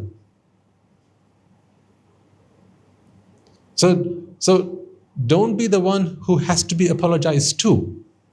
Be the one who can always offer the first apology. Don't worry about whether it's their fault or my fault. If you're worried that when I say sorry, they might think that I have just admitted guilt and then they will take me to court and sue me, you could say, I'm sorry you feel that way. Now have you admitted guilt? I mean, if you want to get technical. Now, if you really want to get technical, you could say, I'm sorry you feel that way. Once again, this is not a class about good manners. Right? You might wonder again, what's this? This is not what I came for. I'm not talking about the word sorry, ladies and gentlemen. I'm talking about how you feel when you say sorry. This is not saying sorry for convenience. It's saying sorry because you love, because you care, out of compassion. And for that, you've got to stop thinking about this greedy self that you are and start thinking about the world out there. If you're only focused about who you are and what matters to you and what means to you, right, then you can't do this wholeheartedly. That's why we talk about the Dhamma. That's why in the Dhamma I explain to you how to get rid of that self. But you need to have a reason for it, don't you? I'm giving you those reasons right now. These are the reasons why we talk about eradicating the sense of self. Otherwise, it's just an academic exposition. Oh, by the way, ignorance and attachment leads to self, and it's there's a 12 steps process that does that. It's called the Paticcasamuppada. Right, take it down, and I'll give you a test tomorrow. Make sure you pass with flying colors, otherwise I won't let you come back in here again. Right? I mean, this is not Dhampasa like that.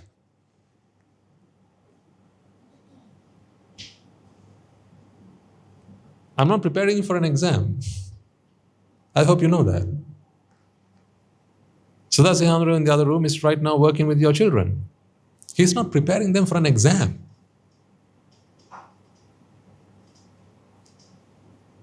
He's preparing them for the test of life, not the Dharmacharya exam. Because what good is passing the Dharmacharya exam and then failing the test of life? That's why he's working with your children right now, while I'm working with my children.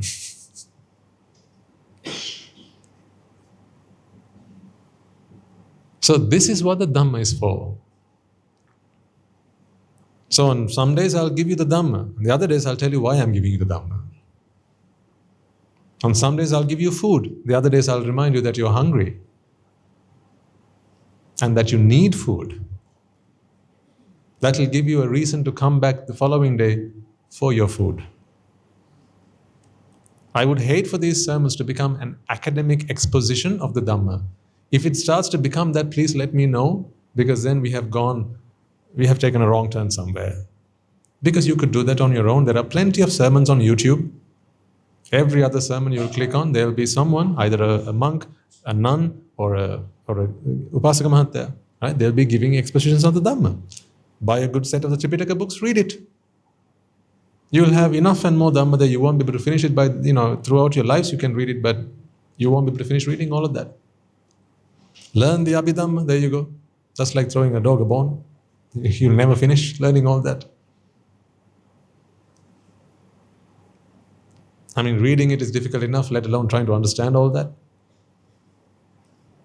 I've been there, done that, so I know the drill. That's why I'm sharing these experiences with you. That's why I'm saying, ladies and gentlemen, what I cherish about Rajagiriya, these Dharmishta Rajagiriyans, is who you have become and who you are becoming. That's what gets me up on Sunday morning. That's why I come here. It's not because of the Dhamma that you understand. It's because what the Dhamma has been able to do for you. It's because you are happier. It's because people feel blessed when they're around you. It's because wherever you go, someone is happier than before you walked into that room. It's because you can create heaven where people are miserable. This is the Dhamma, this is the medicine for healing hearts and for mending minds. That's what the Dhamma is for. Otherwise we all become like Potila Hamdru.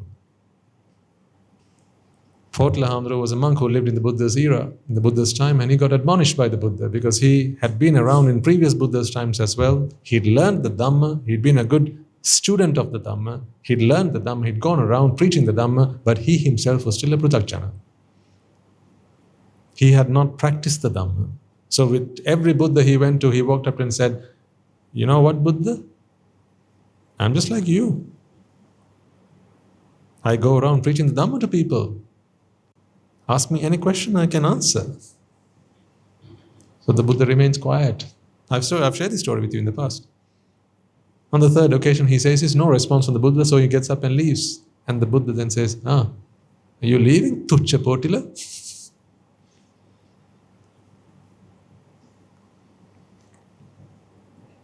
That shocked him to the core.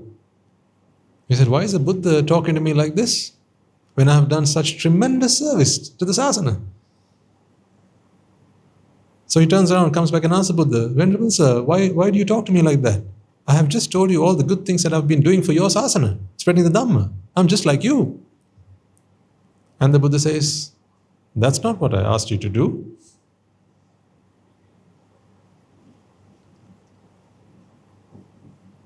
Don't you practice what you preach? You're going around telling people to be good, to transform their lives, be gentle, be noble. Have you become one?" And Potila Hamdru goes speechless. He's embarrassed. He turns his head down and he realizes that he missed the plot. Don't you ever miss the plot of the sasana. This is good advice my teachers always give me. Always.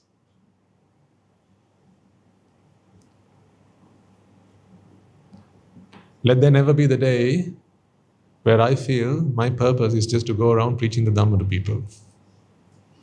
May that day never come. That would be a waste of a life, I think. You might benefit a little bit. Only a little bit still. You know, the reason that when you listen to these sermons, you feel like something's happening within you. Don't you all feel that? Something's happening, something's going on inside. I don't know what it is, can't quite put my finger on it, but something's going on. You feel like that because the Swaminwaha says when they come up here and they talk to you, they do that. That's why. You know when someone's just giving you hearsay versus someone giving you something that they understand through conviction. We sense that. That's why I feel Guru Hamdru. I feel him. I really feel him. Because I know he does what he says. I can feel him. That's what's important, ladies and gentlemen. That's why I say, I can feel you. You are becoming what I want you to be. And that is why I'm happy to come along and talk to you and make these lives matter. Give meaning, give purpose. Those days you might have thought that the purpose of your lives was to earn some money, get yourself a good education, start a family, have a successful family life, right? Become someone successful, someone renowned, someone known for something or the other, climb to the pinnacle of your career, and then retire. That's it. That used to be the purpose of your life. Same old, just an average Joe. But now, I believe that your purpose in life has changed. You have found meaning in life. Otherwise, you wouldn't commit a Sunday morning to come here. You wouldn't. You're not here because you have nothing better to do. Am I right or wrong? There are some days when some of you are unable to come in on a Sunday. And then sometimes, I'm not saying you should all start doing it from here on, okay? When you can't come in on a Sunday, I know that sometimes we will come up here and say, Swaminathan, I'm really sorry, I won't be able to come in next week. I said, it's fine, you don't have to apologize to me. No, Swaminathan, I'm apologizing on my behalf.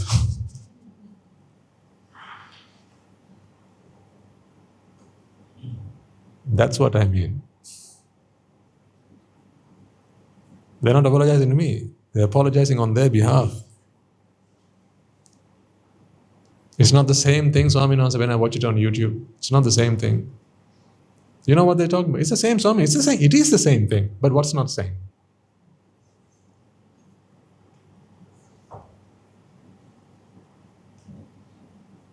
That's not the same. You don't get the community there. You don't get the homely feeling. You don't get the love and the affection that you get from this wonderful community. You don't get the association of those who practice what we preach. That they don't get. You don't get that on YouTube. That's why we always encourage those who are able to come along, do come along. It makes a difference. You know, the good vibe that you experience, that emanates, the aura, if you like it, that emanates from the person that sat next to you.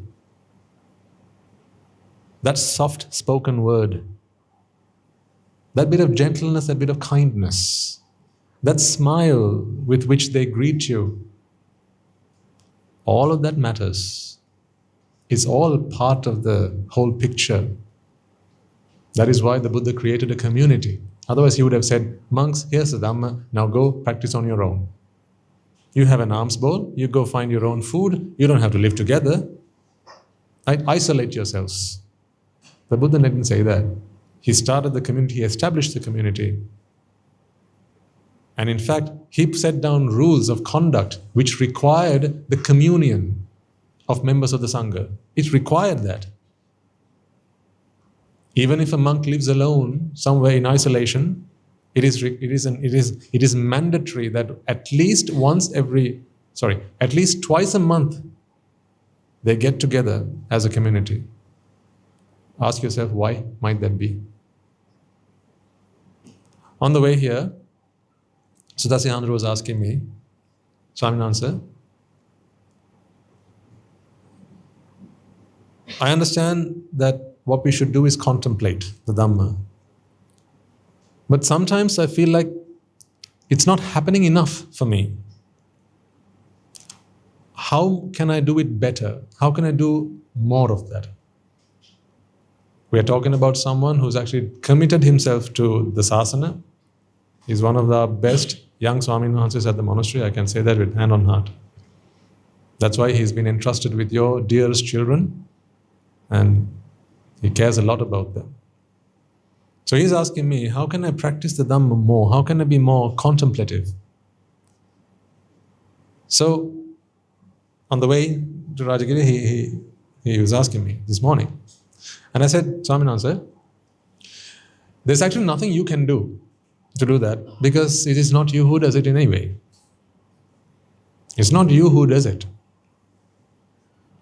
And because it's not you who does it, there is nothing that you can do.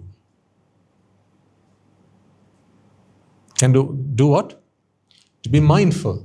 So I was telling him, what you need to do is to have more yoniso manasikara, meaning to be more contemplative, contemplate the Dhamma. So his question is, how can I do it more frequently? How can I always be mindful of the Dhamma? And even leave out the tiny little spaces and those few moments where I might drift off to something else. How can I always be mindful of that? To which my answer was, there is nothing you can do. So, is there nothing I should do then? So he was perplexed. And I said, no, that is why you have become a monk. You have brought yourself into an environment which constantly feeds you.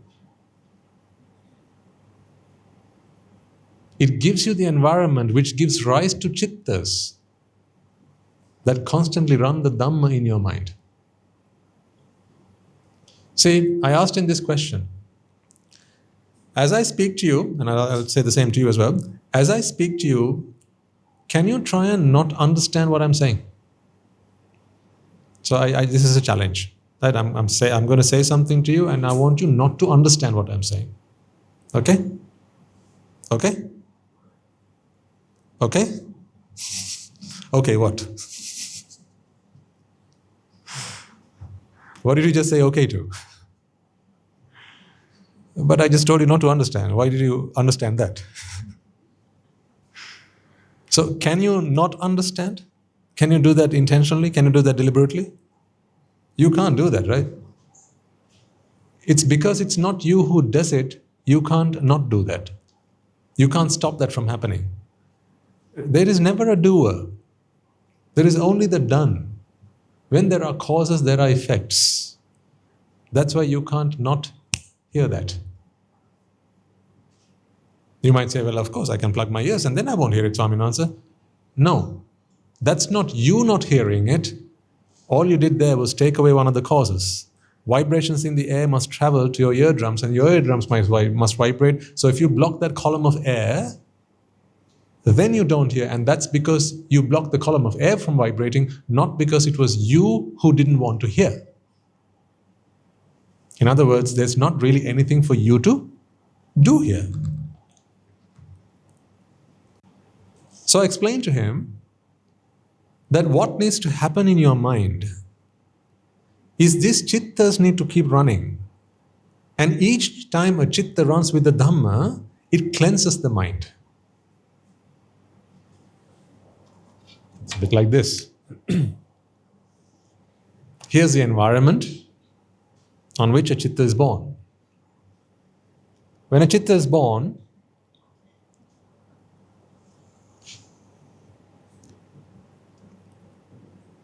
this chitta, which is born in this environment, can have an effect on the environment.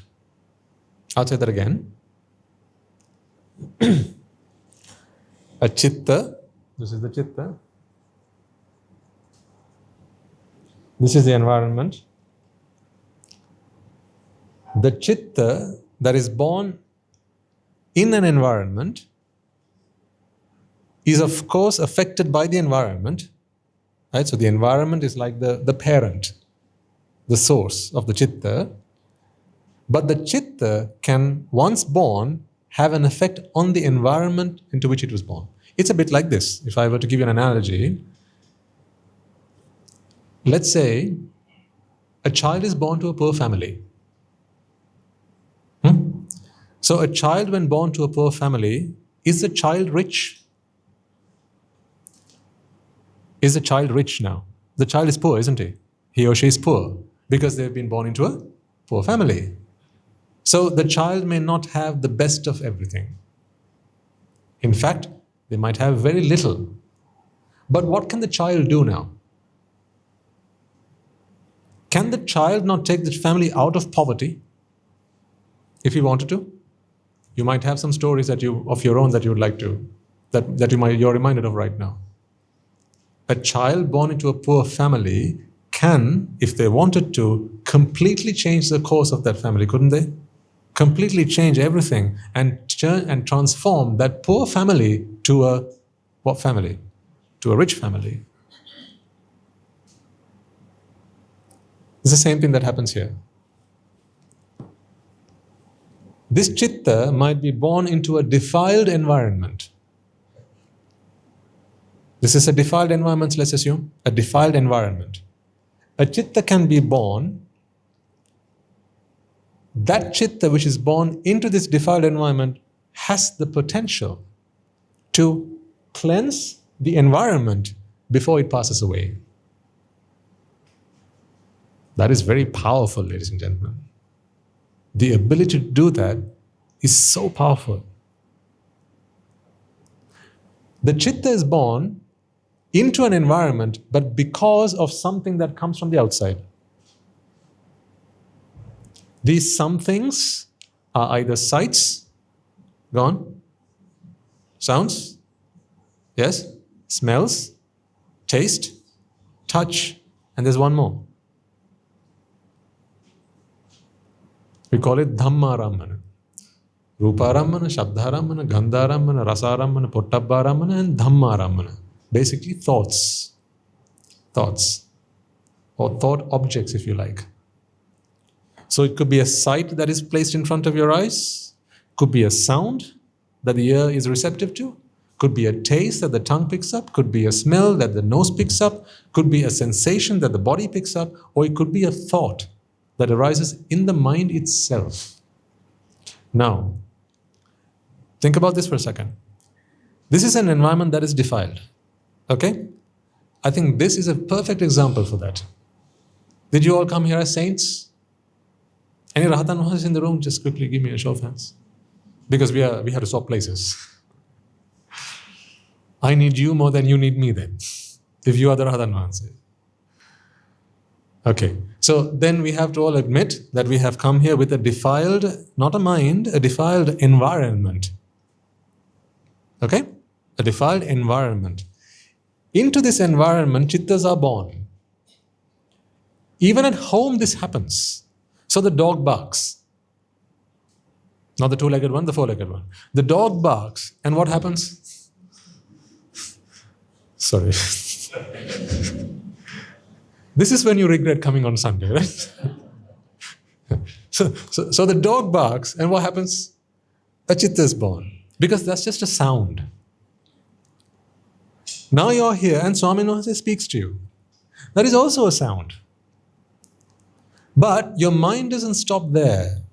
It doesn't just pick up a sound object, perceive it as a sound. What the mind does, as soon as it perceives it as a sound, it checks with what knowledge it has to try and interpret this sound. And the mind has the facilities, the faculty to be able to support that process. That's why if I spoke to you in a language you didn't understand, you wouldn't understand. But I speak to you now in a language that you do understand, because that's not just your ear doing that. Your mind's getting involved there to make sense of what you have heard. Fair enough?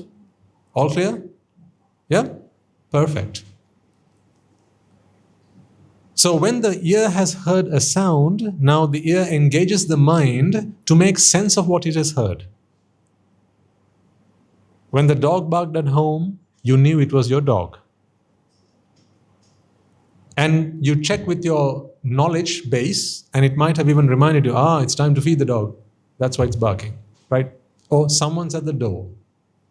This is knowledge that you have. It's not knowledge in your ear, it's knowledge in your mind, or your mind has access to that knowledge. These are drushti, if you like. Okay? So the same thing happens when you're here. When you're here with a defiled environment. But into this environment, chittas are born because your ears come into contact with vibrations. These speakers are throwing vibrations at you. Swami Namaste is throwing vibrations at this microphone. There's a vibration that is carried down this wire. These are called electrical vibrations.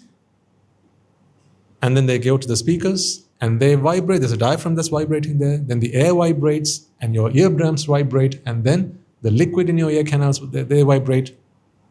And then you hear a sound.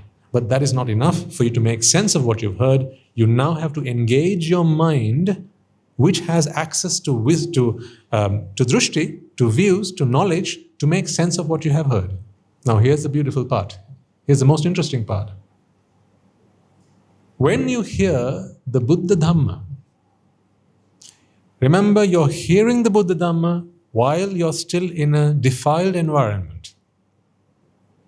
You still have ignorance and attachment, but you hear a Dhammapada stanza, for instance. Tanhaya jayati soko. Tanhaya jayati bhayam. Tanhaya vipamuttasya. Nati soko kuto bhayam. While you heard it, it was on a defiled environment that these chittas were born. But the chitta itself was born initially when you heard the sound that came from the ear, but soon after this ran, the environment is still the same, but another chitta arises. Another chitta arises now having retrieved information from the mind to interpret what it is that was heard. See, when I say tanhaya, you know that I'm talking about attachment, right? That's not your ear that tells you that. It's your mind that tells you that. So your ear process, this is the ear process, it has to engage the mind process, which in turn gives rise to another chitta, which is also born in a defiled environment. But here's the beauty of it. Whilst this chitta cannot do much to change the environment, this chitta can. Because what is the package? What is the payload of this chitta? The dhamma. Now this chitta is carrying the dhamma. The dhamma can now cleanse the environment into which it was born. So when this chitta passes away, this environment is better for having done so. So if you imagine there were 100 units of defilement here, okay, this is just an arbitrary number, 100 units of defilement, now you might have, say, 99 units of defilement. Because the Dhamma has just cleansed it. Let me show you the flip side of this. This is what happens when you're in ignoble association with your friends out there, not your noble friends. You hear a sound.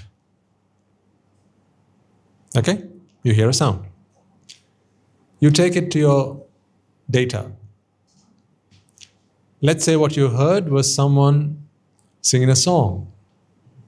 You're listening to the radio. Someone singing a song, or someone's just cracking a joke. Someone's saying how delicious your cooking is. Someone's appreciating you for that. Someone's praising you, or someone's complimenting you on your looks. Oh, you look dapper. Look at you. You look very, very beautiful today. I love the makeup. Or the hair is just gorgeous. Yeah? Remember? So someone's complimenting you on how lovely your hair looks. Can the ear understand all that? No, the ear has to engage the mind. So the mind understands that what they are saying is, my hair is beautiful. That my hair is beautiful. Is that knowledge based in wisdom, or is it based in ignorance? Your hair is beautiful. If someone says that to you, is that knowledge based in ignorance? Based in wisdom or based in ignorance? It's based in ignorance, because we understand now that beauty is not in a strand of hair. Beauty is not in an object. It is only to be experienced when the mind relieves itself of vexation. That you know by now. But what has your friend just told you? They've just given you a compliment and said that your hair is so beautiful. Look at you, you're gorgeous today. So that is the cycle that runs now. You tell me then, if the previous chitta carried the Dhamma and cleansed this mind, brought down 100 to 99, now when your friend says that your hair is so beautiful and you look gorgeous today, what does this chitta do? It was 100 before it happened. Now what happens? Now you are 101.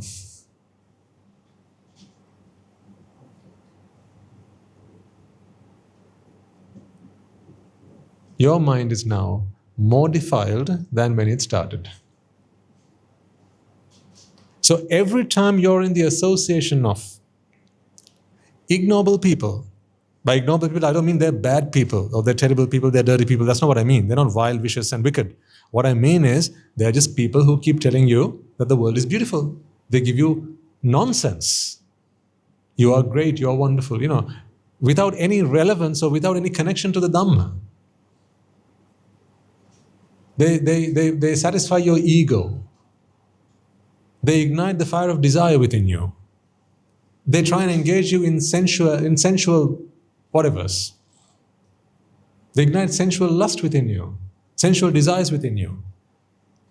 They ignite or incite anger within you, raga, dvesha, and moha, quite literally. So as these things keep happening within you, because you are not in the association of noble friends, every time a sound, a sight, a smell, a taste, a touch comes from that way, you pass it through your mind, you engage with your mind, and then what arises here is not a noble thought. It is not a samma sankappa. It's a micca sankappa.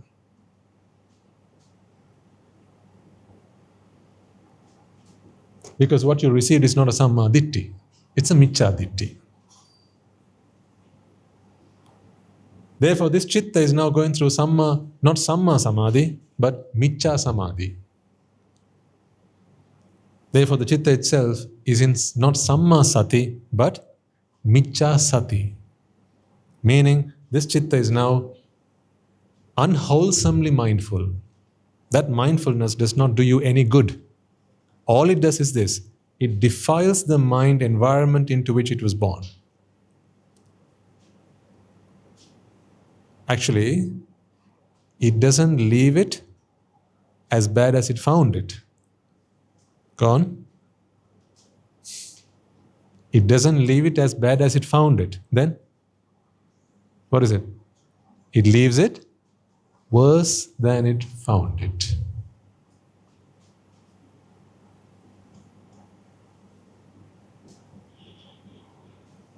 It leaves it worse than it found it. However, you come here on a Sunday, you go to the temple, you go to a Swami Nuhanse, you invite Swami Nuhanses round for a sermon, a dane, and they give you some advice, they give you some counsel, they give you some guidance, they teach you the Dhamma. Now what happens? Again, it's a sound, but that sound now the mind has to interpret. As the mind interprets, now the mind creates another chitta within the mental environment. That is the truth. It's the Four Noble Truths. It's anicca, dukkha, and anatta. What does that do? It cleanses the environment into which it was born. Does that leave it as it found it? I mean, what's the worst case? The worst case is it leaves it as it found it. But what's actually going to happen? It leaves it better than it found it. So every time the mind contemplates the Dhamma, it cleanses it one cycle at a time. Every time the mind contemplates on worldly things, which you hardly do any, right? I mean, you don't engage in worldly pursuits, right? You're always in the Dhamma, right? Yeah? So what happens then? Every time you do that, remember when I say time, I don't mean like for 1 hour there's one chitta. In every second, there are billions of chittas. So these are micro defilements. Micro defilements. One defilement at a time just keeps on defiling, keeps on defiling, keeps on defiling. How are sand dunes built? How are they made? They're not built, but how are they made? The wind blows how much sand at once? Heaps, then a few grains at a time. But over time, you see, they turn into huge mountains.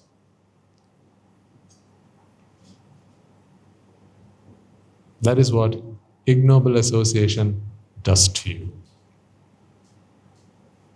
Now do you again want to ask me, Swami, why do you always keep asking us to come to the monastery?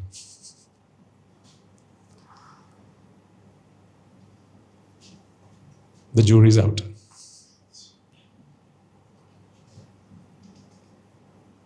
See, that's why I call you pot plants. Affectionately, of course. You know that, right?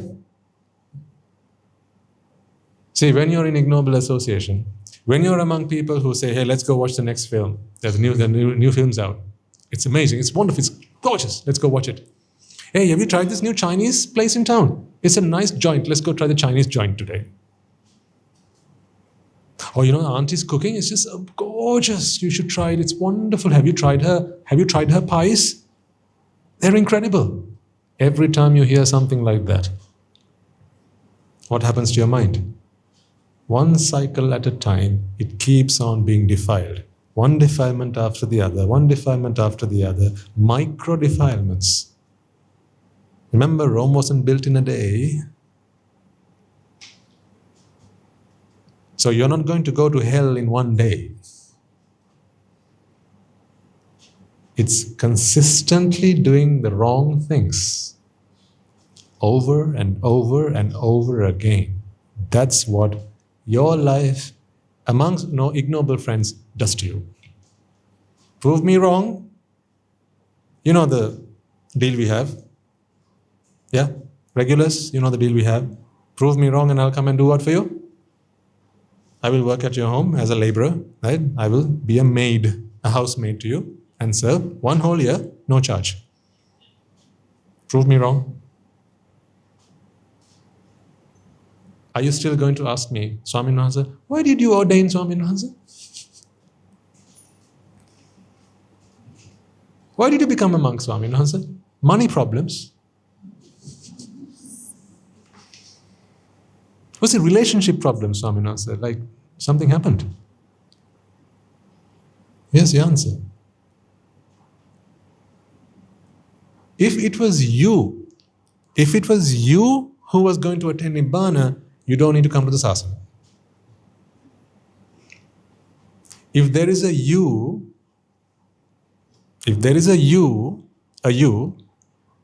who is to attain Nibbana, you don't need to come to the sasana. Because then the environment has no effect on you. Because there's you to do something. But there is no you to attain Nibbana. That's why the environment is everything. You know, the Buddha wasn't playing a practical joke when he established the Sangha community. He did it because it was essential.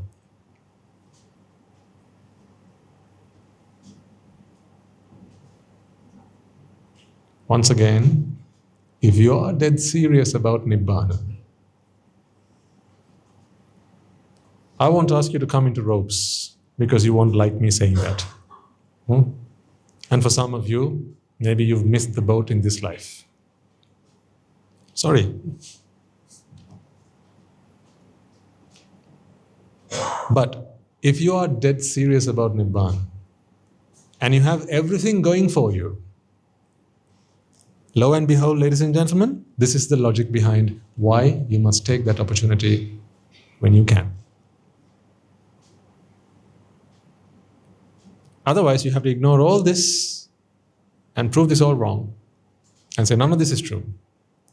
I am here to attain Nibbana and I'll get to Nibbana whenever I want. Swami Nahansa, I don't need any of this because I am here to do what I want. I can do whatever I want. Well then, try not understanding the next thing I'm going to tell you and prove to me that there is a you here to do something. Do you understand what I'm saying? If there is a you, if there is a person there, if there's an entity there, if there's an individual there, here, anywhere in this room, if there's an individual in this room who claims that they can attain Nibbana whenever they want to, then please not understand the next thing I'm going to tell you because there's a you there to do something. There are no doers in this room, ladies and gentlemen. There is only the done. And because there is only the done, you have to put it where it is done. Put what where it is done?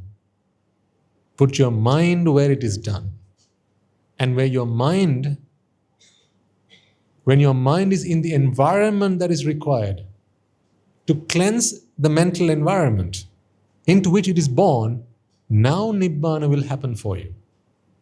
So that's what I explained to Sudhasihandra and I told him, Swami Nahansa, There is nothing you have to do. You have already ordained in this asana. What you have done is you brought your mind into an environment where you are constantly fed with the Dhamma. And because it is constantly fed with the Dhamma, just like when you listen to a piece of music or someone singing a song, a chitta is born, and that goes into, engages the mind to understand, make sense of what was heard. And if it was to do with Nitya, Sukha and Atta, which is there is joy and pleasure and fun to be had in this world, and the mind is defiled by one micro defilement, the environment in which the Swamin Wahanse is in constantly feeds the Dhamma, the truth about the world, the Four Noble Truths, Anicca, Dukkha and Anatta. Now what happens? The ear picks up the voice, engages the mind, it interprets that this is the Dhamma, a Dhamma Chitta arises and it cleanses the mind one micro cleansing at a time. Who's going to win? Who's going to lose?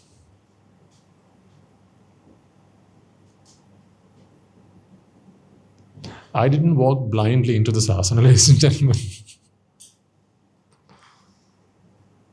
I didn't become a monk because there were lots of different choices. I didn't become a monk because it was fashionable, or because there were a lot of people who were doing it, because there's hardly anyone who's actually doing it these days. Most people are disrobing, going out of the sasana. That's happening faster than people going into the sasana. There's no point in going to the sasana if you don't understand what you're supposed to do when you're there. That much I agree. That's why no one under the age of 18 is ordained at our monastery. Our young children, they're kept as anagarikas or as young children, and we give them education. We bring them up, we give them a wholesome upbringing, we teach them the Dhamma. And once they reach an adult age, they can decide for themselves whether they want to become monks or not. Meaning, if they want to commit themselves wholly to the noble life, that's their choice to make as an adult. Fair enough? There you go. I didn't walk into the sasana blind. I knew where I was going. And I wanted this. Finally. Do you remember when the Venerable Ananda said to the Buddha, Venerable Sir, I believe that half of the sasana is based in noble association. I think what he might have meant was, the environment does half of it, I do the other half. What was the Buddha's response? Ananda, never utter such a thing again. Ananda, there is nothing for you to do here, because there is no you to do anything. There is no doer, Ananda, there is only the done. Put your mind in and amongst noble association, wholly, completely. Immerse your mind in noble association and magic will happen. The entirety of the sasana is based in noble association. This, dear ladies and gentlemen, is noble association. Here's the logic behind what the Buddha uttered back then, 2,500 years ago. Here's the logic.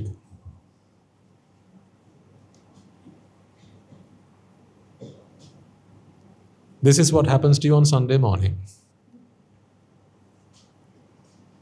What happens to you the rest of the week?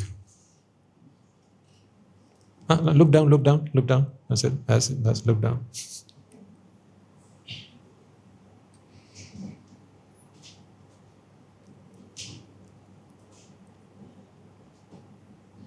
So, 1/14 of the week, I get to do this with you.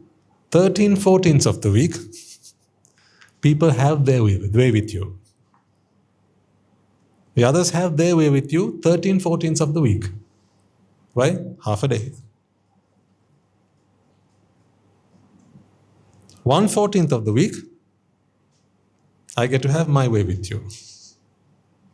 Yeah, if you split this 7 days into 2 half days, that's what happens. So, I don't know who's winning this war. I want to win it on your behalf. This is the truth. Deny this if you can. Deny it, I dare you. Deny this if you can. Deny this. Do me a favor and deny this. Oh, how I wish that this was not true.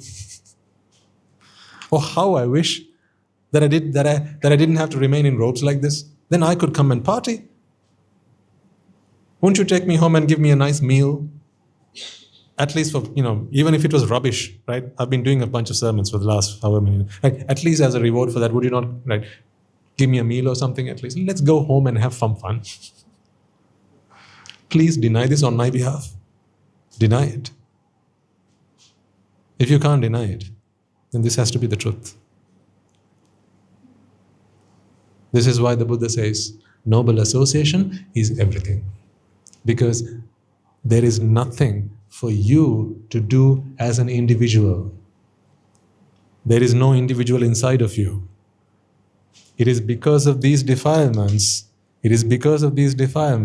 your mind perceives an individual. Who thinks that it is I who is here to do everything?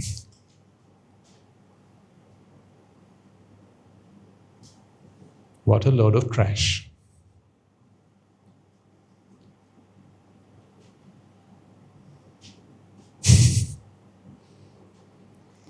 Right, I've said my piece.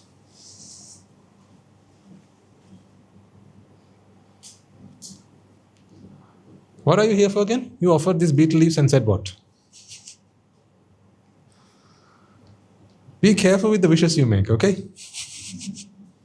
And you thought this morning's sermon was going beautifully, didn't you? At the beginning? Swamin Wahanse was praising us, he was saying how wonderful people we are, he was admiring us and he was adoring us and he was saying that he cherished us. Right? You felt on top of the world and now look at what he's done to you. Bad, Swamin Wahanse, right?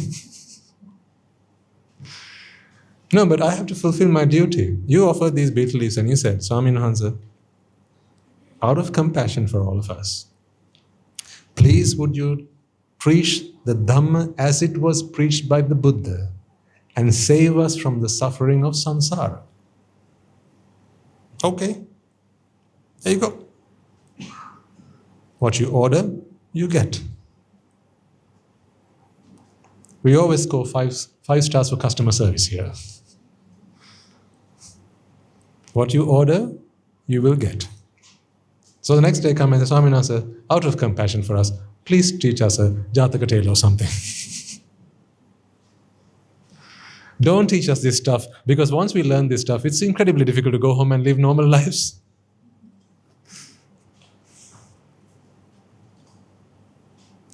How do you expect us to understand all of this and then go home and live an average life of a lay person? I know it's a question you're asking me right now. It's like I'm putting you on the horns of a dilemma. On the one side, you have to fulfill your responsibilities as a layperson, and then you have to understand the truth. And then you realize, good Lord, what am I doing? Who am I fooling here? When all is said and done, there's no one for me. I'm alone. You are always alone. You think you have people around you, you think you have family around you, because all of those people are created in your mind. All there is mind and matter.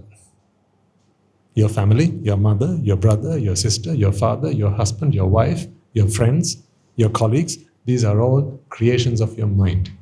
You create a fantasy world and you live in that. That's what you do.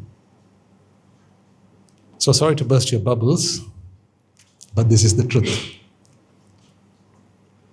If this is not the truth you want, then I urge you to find another Swamin Wahanse. Because I can't come up here and cook up lies for you when I know where you're heading. When I can see you walking up a cliff, and I know that the end of that cliff is a fall that's going to break your neck. How can I eat the alms food that you offer me and not say anything about it? Would I not be the biggest hypocrite in this room if I did that? How can I wear the robe that you have offered me and spare you the truth? Would I not be the biggest hypocrite in the room if I were to do that? That's why, ladies and gentlemen, you have a choice. Either bring us here and I tell you the truth, or if you don't like the truth, don't invite us. I can't just come here and beat around the bush and make you imagine that you're living a life on a bed of roses. But the first half is important for you to understand all this. That's why I admired the first half, not because that's how you should always be for the rest of your lives. You get that? Be good, because it is a stepping stone to greatness. Don't stop at goodness. Do not stop at goodness, because goodness is the greatest obstacle to greatness. Because you will feel like it's time to stop. Because people will love you for who you are. They'll admire you. Even the Swami Wahanse is admiring you. You will win praise and honor and glory. And you will feel like, this is wonderful. Life is good, so I should better stop. No. Don't fall into that trap. I'm not here to stop you at good. I want you to be good, so that you can then go on to become great. That's where we are heading. There's good and bad in the world. There's great in Nibbāna. Make sense? Right. Well, that will give you food for thought.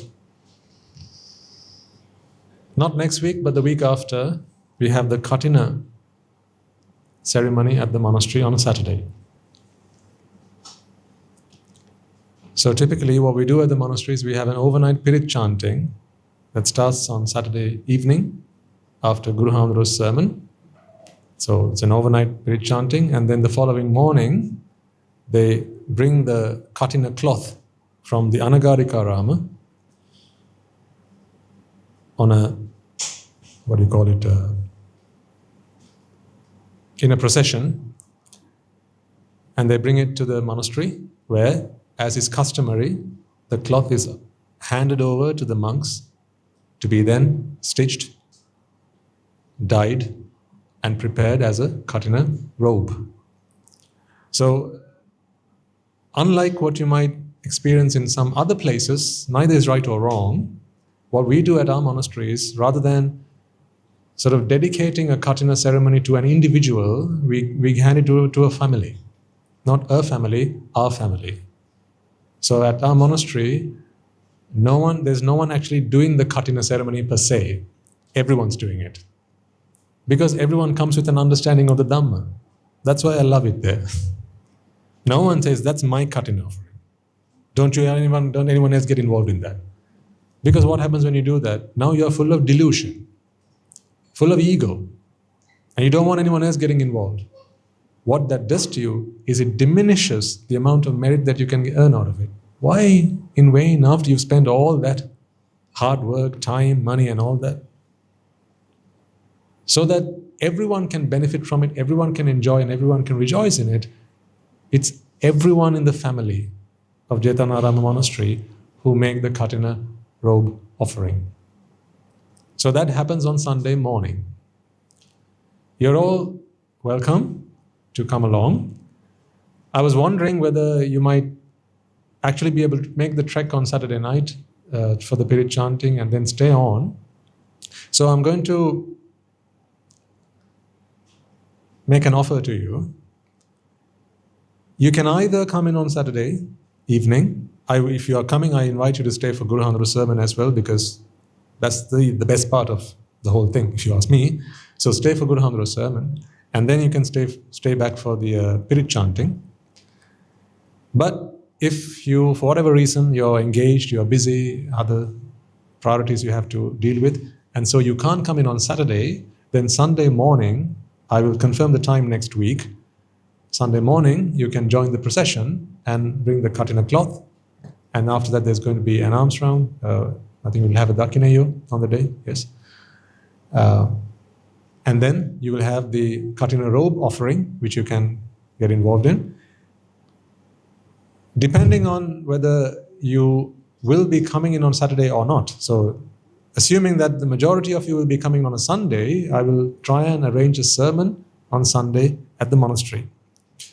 But if the majority of you are going to be coming in on Saturday, then I'm not going to put you to sleep with a sermon on Sunday, because you will be up having chanted Pirit overnight, right? So it would not make a lot of sense for me to expect you to be up and alert for a sermon. Maybe we'll do a short Dhamma discussion or something, but I wouldn't be looking to do a full-on sermon, because you will need time to rest after that. So it just depends on how we're going to play this. What would help is if you could just inform your preference to our organizing committee. How do you normally do such things? Is there some WhatsApp group or something that you... Yeah? Okay. So maybe if you can just give you a... Is it okay if I asked you to give me a show of hands now? Is that okay? Or should I ask you next week? What would work? Should I ask you now? Okay, just for me to get a rough idea. And like I said, nothing is right or wrong, okay? It all depends on what your availability is. Just give me a show of hands if you think you might be able to make it on Saturday for the Pirit chanting. Don't look around, just look at me and answer. It matters not who else is coming and who's not. Once again? Okay. Put your hands down, thank you. So it looks like most of you will be coming in on Sunday. And that's okay. Sorry? Yeah, it will be early in the morning. If you want to be there for the katina cloth offering, then that'll be in the morning. If you don't want to be there for the katina cloth offering, so the cloth offering is basically a white piece of cloth which is offered. It's not actually offered, it's actually handed over to the Mahasangha, and the request is made to prepare it into a robe. So the Mahasangha, knowing how a robe needs to be stitched in proportion to the Buddha's advice and guidance, we prepare the robe and then hand it back to the lay community, who then offer it back to the Mahasangha as a katina robe. That's the way it works. Does that make sense? Okay. So the katina robe offering happens in the afternoon. So if you're going to be coming in on Sunday, then, which looks like most of you, if you are coming at all, actually I'm assuming that you're going to come in on Sunday. But if at least some of you will be there, then I will arrange for a sermon or some kind of Dhamma program on Sunday, so that your visit there will be worth all the while, and also you don't miss on one Sunday, because 1/14 of the week is all you give me, right? The rest of them, they will have it. Just because I don't get to talk to you doesn't mean they're not going to talk to you either. So it's always 1 against 13 of them. That's the thing. So we'll try and do that then on a Sunday. Okay. So I'll organize that, and next week I'll give you the program. So I have to take it back today to the Sangha Council, where we discuss matters and prepare programs and events and so on. I'll inform you next week about what the plan is. Okay? All right. Let's transfer merits and bring the sermon to a close.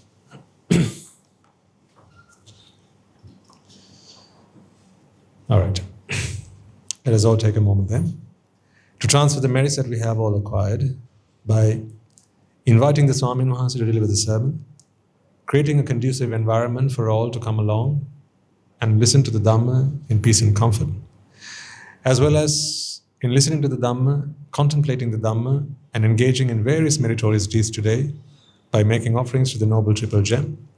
First and foremost, let us transfer these merits to the bhikkhus and bhikkhunis, upasakas and upasikas, who have since time immemorial protected and preserved the sublime teachings of the Buddha and passed it down through the generations of the noble lineage in the form of the Tripitaka, which is thankfully available to us today to study, understand and comprehend the Dhamma.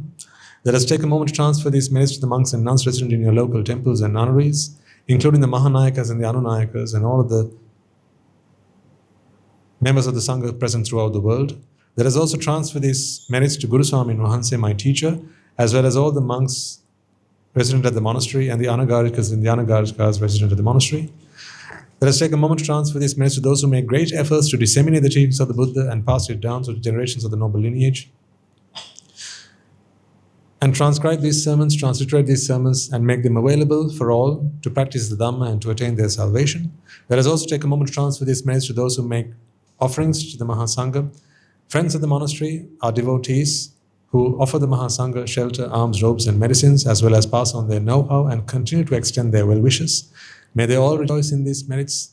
By the power of these merits, may they be healed of any physical and mental ailments and overcoming obstacles to their spiritual progress. May they abstain from the unmeritorious deeds, fulfill the meritorious deeds, fulfill the noble eightfold path, and may they all attain the supreme bliss of Nibbāna. Sadhu, sadhu, sadhu. Let us also take a moment to transfer these merits to our mothers and fathers, brothers and sisters, sons and daughters, grandparents, uncles, aunts, cousins, nephews, and nieces, our friends, our acquaintances, our employers, and our employees, as well as anyone and everyone who've gone the extra mile on our behalf, who've left no stone unturned to help us, support, and assist us in any way, shape, or form possible and available to them. May they rejoice in all these merits, and by the power of these merits, may they also be freed of any physical and mental ailments and overcoming obstacles to their spiritual progress. May they abstain from the unmeritorious deeds, fulfill the meritorious deeds, fulfill the noble eightfold path, and may they all attain the supreme bliss of Nibbāna. Sadhu, sadhu, sadhu. Let us also take a moment to transfer these merits to the Devas and Brahmas, spirits and demons, primarily the Sakadeva, as well as all the numerous gods and deities who have committed themselves to fulfill the Sambuddhasasana. Let us transfer these merits to our guardian deities who keep a watchful eye over us and keep us out of harm's way. May they prosper in divine power and wisdom. May they abstain from the unmeritorious deeds, fulfill the meritorious deeds, fulfill the noble eightfold path, and may they all attain the supreme bliss of Nibbāna. Sadhu, sadhu, sadhu. Let us take a moment to transfer these merits to those who have passed away in our names, our forefathers, our ancestors, our loved ones, reminding ourselves that it is in their blood, sweat, and tears today we are able to enjoy the comforts of life and practice the path in peace and harmony. Let us also transfer these merits to members of the armed forces as well as the police force who have fought in life and limb to save our nation and help us practice and live in harmony and peace. Let us also transfer these merits to our fallen soldiers as well as friends and foe who have lost their lives in the war. Let us also transfer these merits to those who lost their lives to natural disasters and calamities such as tsunamis and earthquakes, landslides, fires, floods, pandemics, and so on, reminding ourselves that in this infinitely long journey of samsara, they will all have been mothers and fathers to us, friends and acquaintances to us, people who have gone the extra mile on our behalf. And towards all of them, let us transfer all the merits we have acquired with an abundance of loving kindness and compassion. May they rejoice in these merits, and if any of them have been born in the woeful plains, they redeem themselves and be born in the blissful plain. May they abstain from the unmeritorious deeds, fulfill the meritorious deeds, fulfill the noble eightfold path, and may they all attain the supreme bliss of Nibbāna. Sadhu, sadhu, sadhu. And finally, may by the power and the blessings of all the merits we have acquired throughout the day, we will witness the advent of many hundreds of thousands of Arahants on this blessed land. And finally, may you and I and everyone who's helped make this program a success become a Rahatan Nuhanse or a Rahat Teranin Nuhanse in this life itself and in the era of this Sambuddhasasana itself. Sadhu, sadhu, sadhu. May the blessings of the Noble Triple Gem be with you all. The members of the Mahasangha will now transfer their blessings to you. Raga ginneng midetnva, dvesha ginneng midetnva, moha ginneng midetnva, Nibbāna parama sukhayen sukhita taravetnva. Nibbāna parama sukhayen sukhita taravetnva. Mamada siyalu loka siyalu satnvayo. Nibbāna parama sukhayen sukhita taravetnva. Nibbāna parama sukhayen සුඛිතතර වෙත්වා නිබ්බාන පරම සුඛයෙන් සුඛිතතර වෙත්වා රාග ගිනි නිවේවා ද්වේෂ ගිනි නිවේවා මෝහ ගිනි නිවේවා නිවන් සැප ලැබේවා නිවන් සැප ලැබේවා නිවන් සැප ලැබේවා තුනුරුවන්ගේ සුවිසි අනන්ත මහා ගුණ බෙලෙන් සියලු ලෝක සියලු සත්වයෝම නිබ්බාන පරම සුඛයෙන් සුඛතර වෙත්වා සාදු සාදු සාදු